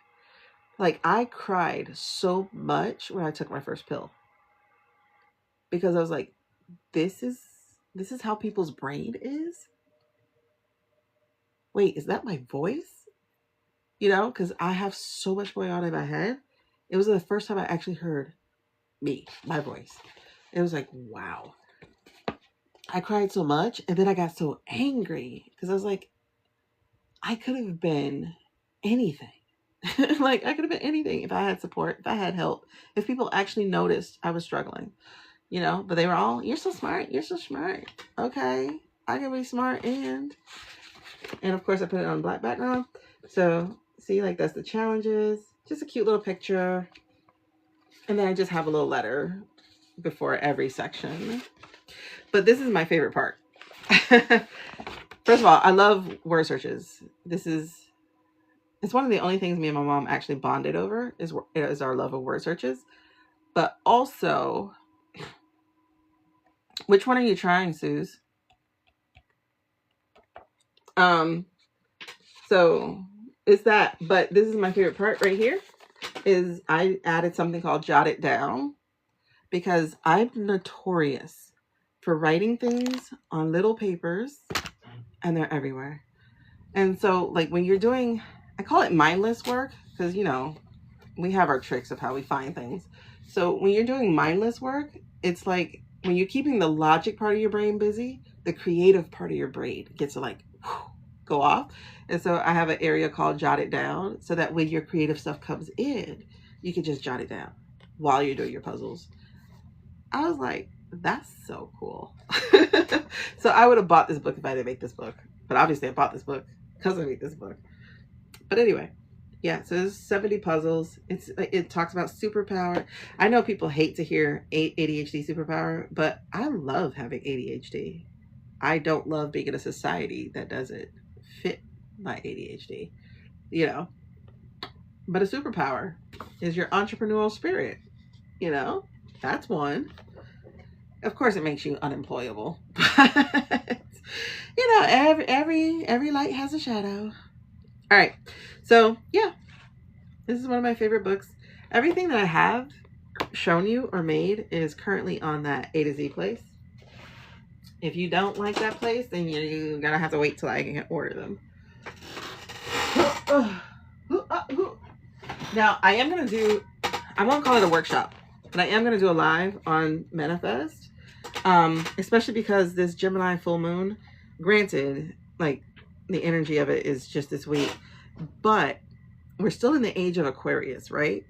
And there's so much change and transformation that's going to be happening over the next year, like so much. Matter of fact, we got to do a reading on that mid through the month. We'll do one for the year. Yeah, I think I'm gonna have to do one mid through the month. That way I can do one for each zodiac sign. Maybe. You think that'll be good? Okay, cool. So this is a book I did on it. I don't sell these books very well because I don't promote them, but the process I have is so good. Like the way that I do things, like I think so differently than people, which I love. That's why I will never get rid of ADHD. I would never get rid of ADHD. I would hate to be a boring person. Like I would hate to, like, people be like, I'm so bored, or they're like, I got to get energy from other people. I love being an introverted ADHD person, because guess what? I'm never lonely. And obviously, you guys, I just talked for 3.5 hours. A girl could talk to herself all the time. Like, I talk a lot. But yeah, it breaks it down very, very well. So I'm going to do a live on this so we can set goals. But set real goals. Because one of the things, I was listening to an astrologer who was talking about not just now, but what 2026 is going to be. And she was saying, like, this is your time right now, not to just think about, like, we're not talking about resolutions. We're talking about owning. And what's really interesting is that spiritually, intuitively, I've been getting and giving this message. I gotta go blow my nose. My nose is good stuff. Getting and giving this message for the last couple of months. But it really is, figure out what the hell you want to do with your life. You know, and even if you don't know exactly what, you're going to have to figure out what your next step is and be okay and committed with it, right? So, I was going to come out here and talk about setting our goals and doing our goals, but I was doing my hair and I was like, that's not fair. I don't want y'all doing your work and then I don't have anybody to do it with. So I'll likely come on tomorrow and do that. Yeah, a lot of the other intuitives are picking up on it too. So for me, that's like confirmation that we're in the right place here. Not just us, you, me, but I mean like us who have been awakened this year. We're in such, not this, well, not just this year, you know, those who are of the awakened, right? And it's like, you got to heed the message. Like, you're really being asked to show up for you. And so how do you want that to look? What audacious goals could you create that you are going to actually commit yourself to bringing to reality? And I think that's the other word. Oh gosh, that's my word of the year. Committed. Not in a straitjacket, but actually being committed. This is the year I am being asked to be committed to my goals. Okay. I got my word of the year. Y'all better keep your ear out for yours. So mine is committed. Okay, got it. Thank you. Let me write that down before I forget. Committed, committed, committed. All right, I'm gonna go blow my nose and then we're gonna get started. Well, no, fuck. Hold on, let me finish this. I'm like, oh, you know what? I'm just gonna put this up. I'm technically done for the day. I'm over it. Like, why did I start? Because this is too big of a part anyway, so I'll have to fix the part. No, I'm done. I'll do the rest tomorrow. Oh, I got a lot to do tomorrow. I gotta clean up. I have let this room go to shit. I gotta clean up. You see, I've gotten started. Look, I put my whiteboard over here. I moved it from over there to over here. You just want a different house? Okay, but what does that different house represent, babes? Like, what does that really actually mean? Like, you gotta think about it and be intentional about it. It's not just about another place. What is this? What's the energy of this new house? You know what I mean? Like, that's what I mean by, it's not even setting goals, it's setting intentions and setting the things you're going to be committed to. So what does that actually mean? And when you can get to that, that's when you can be committed to that. Right? Okay, cool. Because it has to be strong enough that you will be committed to it. So, yay. The girl, it's gonna happen.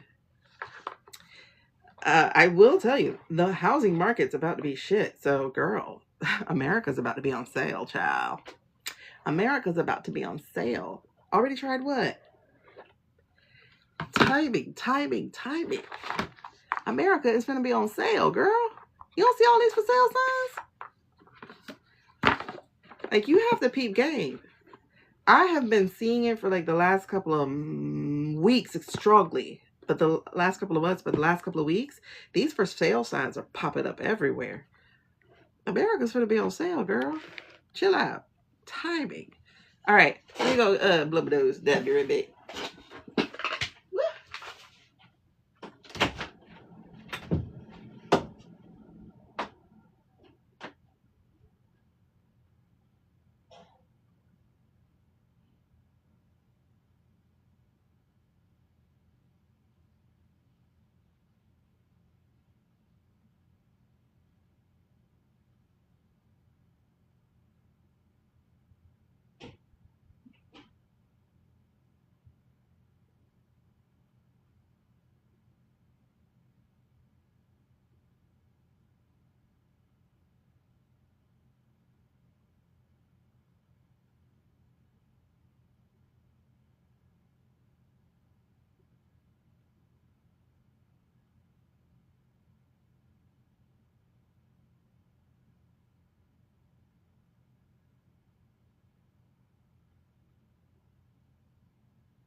All right, I'm back. Let's put this laptop away. Okay, good. I love it. You put in an offer, they pulled off the mark. Baby girl, listen, Maddie is girl. You know what? You're gonna be the first one. Let's read you. Maddie, we're gonna read you, girl. We're gonna read you right now. Okay, we're gonna read you right now. Right now.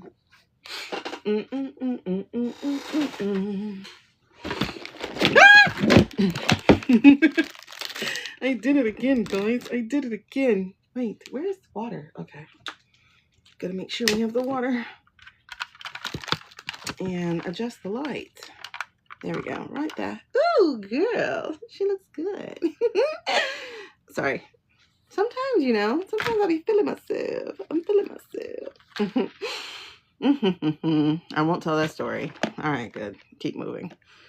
Y'all, I got stories for days. So I'm like, don't tell it. Don't tell it. Okay, but real quick, y'all like my darkened eyebrows? Don't they look good? Ah, period. Ah, period. Ooh. Okay, she's silly. She's silly. She's having a silly moment. All right. Indulge me. Timing. Let's read you, girl. Let's read you. Okay, so my cards have had a chance to sit with our charged crystals.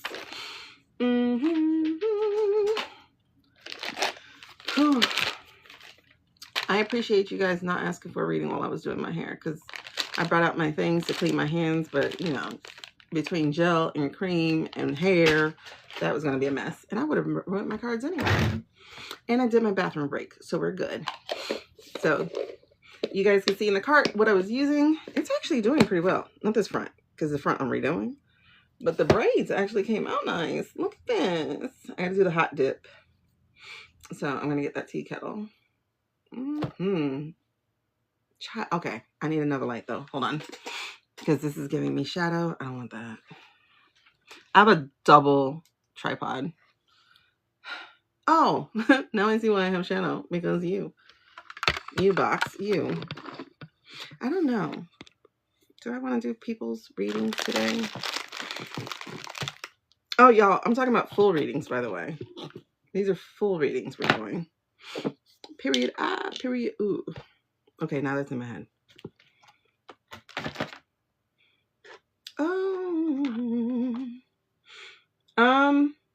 If you are a reader, pendulum, intuitive, or cards, I would love for us to have a panel. A political talk panel. So if y'all are interested, please send me a message and we'll set a date when we can go live together and do some political conversation. Okay. See, now it's hair everywhere. Everywhere. Oh, I messed up. Okay. I was doing it in the bathroom, but my back hurts from all that standing. Period. Period. Ooh. Okay. Just real quick. In my next disaster life, I got eyeshadow. So I did the eyebrows, which I'm loving. So far, this is day 2. And it looks good. It looks good.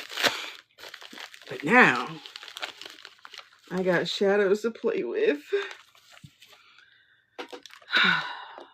Shadow sticks at that. So let's hope I don't mess up.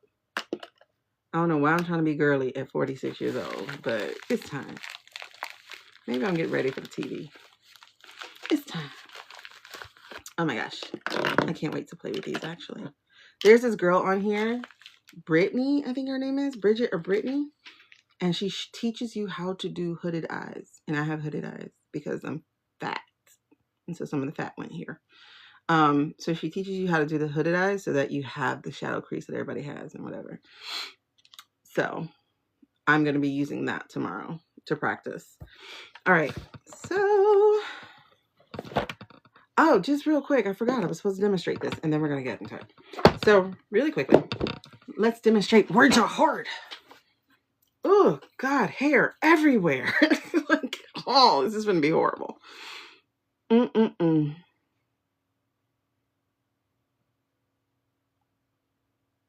Okay, great. You're in, Maddie? Perfect. Hey, Becky. Suze, are you going to do it? Maddie, listen, girl. What is for you is for you is for you will be for you. You cannot be worried about if it was taken, it wasn't yours. Please know that. And if it was taken, there's something better. Trust me. Girl, I don't do hair. The way my hands hurt is ridiculous. They are cramping so bad, which is taking me forever. Taking me forever. Look at this. Do you see the loop of hair? Hold on. Do you see that loop of hair? Because I messed up. You can see the loop of hair. Anyway, why am I so dark? Why is this so dark up here? Oh, that's better. Oh my God. I look even better, y'all. Anyway, I gotta watch football tomorrow. Oh, okay. So this is a quick practice. So this game is called Words Are Hard. Okay? Very simple game. But the laughs are ridiculous. All right. So this is a simple game. So the rules are, you're going to see a picture. One of these little cards. It's going to be a picture. Okay? Whatever it starts with, that's the word you're going to say. Got it? If you got it, say got it. We're trying to change the energy real quick. If you got it, say got it. Okay, perfect. I just need one person to say it. 2, got it. 3, got it. 4, got it. Hey, the rest of you are just homebodies. All right, there we go. Hey, Ellie. Oh my God, help me life. Ellie or Eli? Ellie or Eli? There you go, girl. I got stuck. Okay. You know how your brain gets stuck? I don't know. Anyway. So this is the rule. Whatever the letter is, that's the word you gotta say. Whatever the word is, you gotta say another word of the first letter. But it cannot be a proper noun. Meaning, if you capitalize it all the time, you can't use it. Okay? So there's an A here. You can't say Allison. There's an A here. You can't say alligator, Alcatraz. Got it? Okay. So no proper nouns. Now, if you were playing this in real person, if you were playing this in real time, real place, in real life, then you would have to smack the card, kind of like a Hungry Hippo thing. So you would say your word, smack, and try to grab it. That's where the fights start. That's where the fights start. But that's the best part. Okay, but we're going to do this digitally. All right? So, practice. That's a gorilla. Put the first word you think of.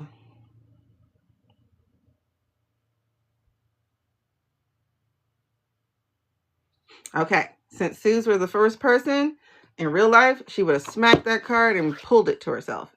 Because she said the word first and girl. So the second rule to this is, in the same round, you can't repeat any of the words that actually won. Like somebody can say giant again, somebody can say grape again. But you can't say girl, because girl won. Okay? So in the same round, you can't repeat the same word. And that's about it. That's about it. Okay? Now, also in real person, whoever won would have to be the next person to flip. It keeps it equitable, you know? All right, anyway. Y'all ready? We're just going to do a couple. And let's see who goes first. Is it too difficult to make you also do a hand emoji to act like we're slapping? Is that too difficult?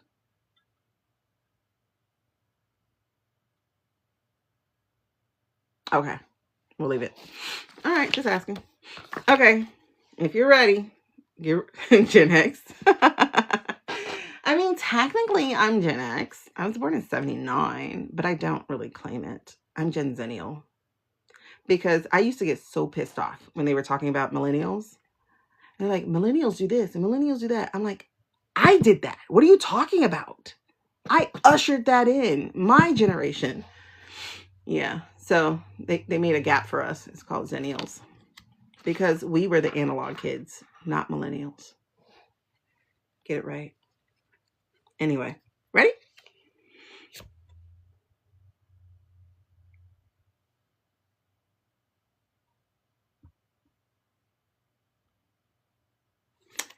All right. That's Eli or Ellie. Ah, okay. Sue's 1, E2. I mean E1. Ready? Oh, this is appropriate. I like it.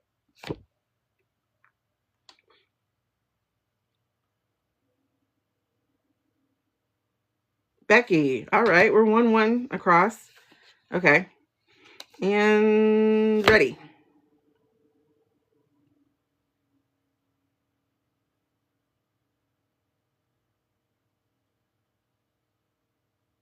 All right, Amy. Well, actually, Amy, no, it doesn't count. I'm sorry. The other rule is you cannot use any part of the word.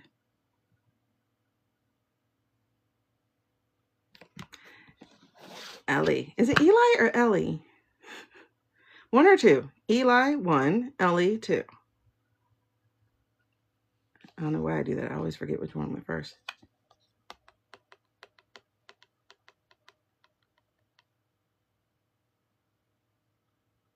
Is that Ellie? I knew I was going to forget. All right. Anyway, you got 2 points. Anyway, y'all keep track of your own points. All right. All right. Ellie. Okay. And I cannot turn them to make things more seeable, viewable. Okay. Who is that? Suze. All right. So Suze, you got 2. All right. We're going to do, let's see, I guess a tiebreak or something. Here we go.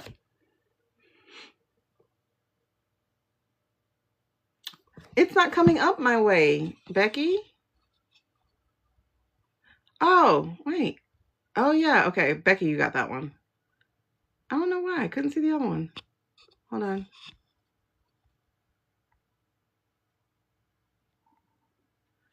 Okay. So, hold on. Why does your thing come up after every, like, okay. They don't come up when I see them. Like, when I'm seeing it, they don't come up. So, I don't know if it just adjusts or something afterwards. Oh, it is a swan, by the way. So that would be swell. Why do I miss? Okay. Well, we're just going to be fun. I was going to do something, but now I can't do something because that wouldn't be fair. And then finally.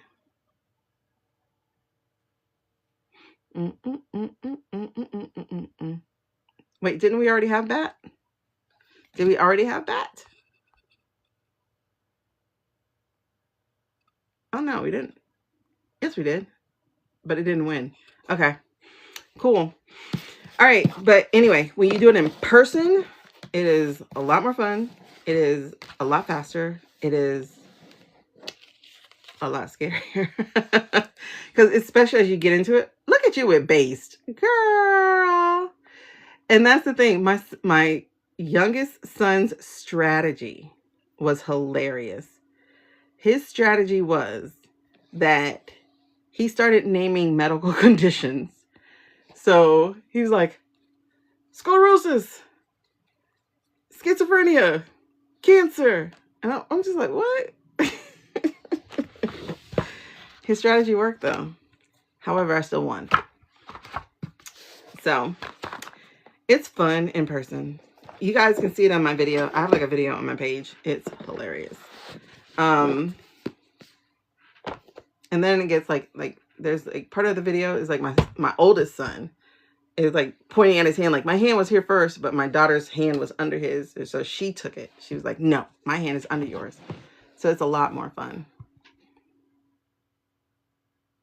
Yeah, you would do, yeah, what you would do is I only do 1 pile. I don't do 2 piles. Just because I don't like things that are long. But you see, you have 1, 2 different piles. And then because you start to get used to the pictures and you don't want that. So, and you see how thick it is? So like I actually had like 21 words and my daughter had like 17 words. So like this is actually like a lot of words. It's a lot of words. But it goes fast and it's fun. And right now, if you order it, it'll be there in time for Christmas. And y'all will never forget it. There's another game too that we played, but I'm waiting for my deck of it to come. And it's in my shopping cart too. In the shopping bag or whatever it's called. And it's called, oh my God, what's the thing called? It's called Sky Joe. Oh my gosh. It's really fun. It's almost like Mahjong or something, but with cards. It's really fun. And it's strategic. I don't know if y'all have seen that one where it's called Piles. That's also in my card, I think. So it's like Piles, but this one involves math and you're trying to have the lowest score. Like it's not as complicated as it sounds, but it's really, really, really fun. I gotta do a video for that. All right, so Maddie, let's do your card. Now I gotta turn the fan up because now I'm hot.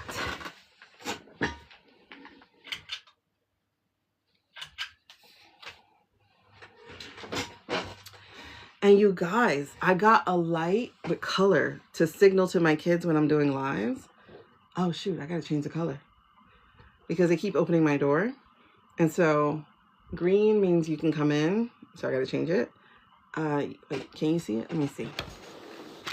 I have one that you change with your app. Hold on. Ah! I know. I'm moving you. Hold on. Oh, I have it in my hand. Duh. I'm trying to see if you guys can see it. You see how green my room is? I can't really change it. Well, hold on. I can't really change it. Well, hold on. Let me see. Let me see.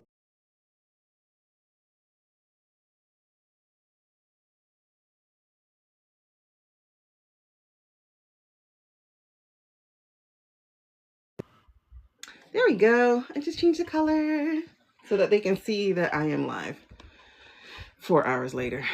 Okay, lights back on.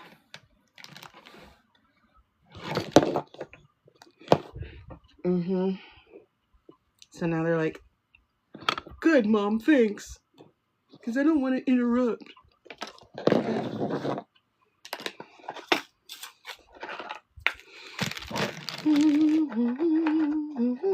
Hey, Brenda. All right, I gotta do a quick prayer and then we're gonna talk about Maddie.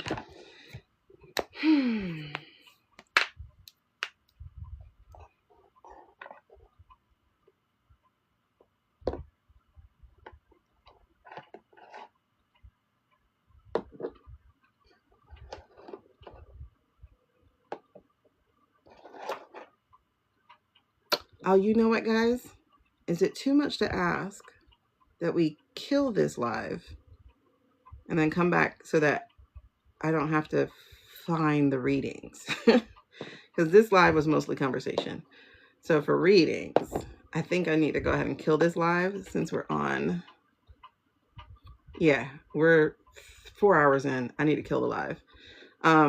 So feel free to come back. I'm going to start it like as soon as I kill this. That way that I have a fresh live and I can find your readings quicker. All right, so I'll see y'all in about 60 seconds. Bye.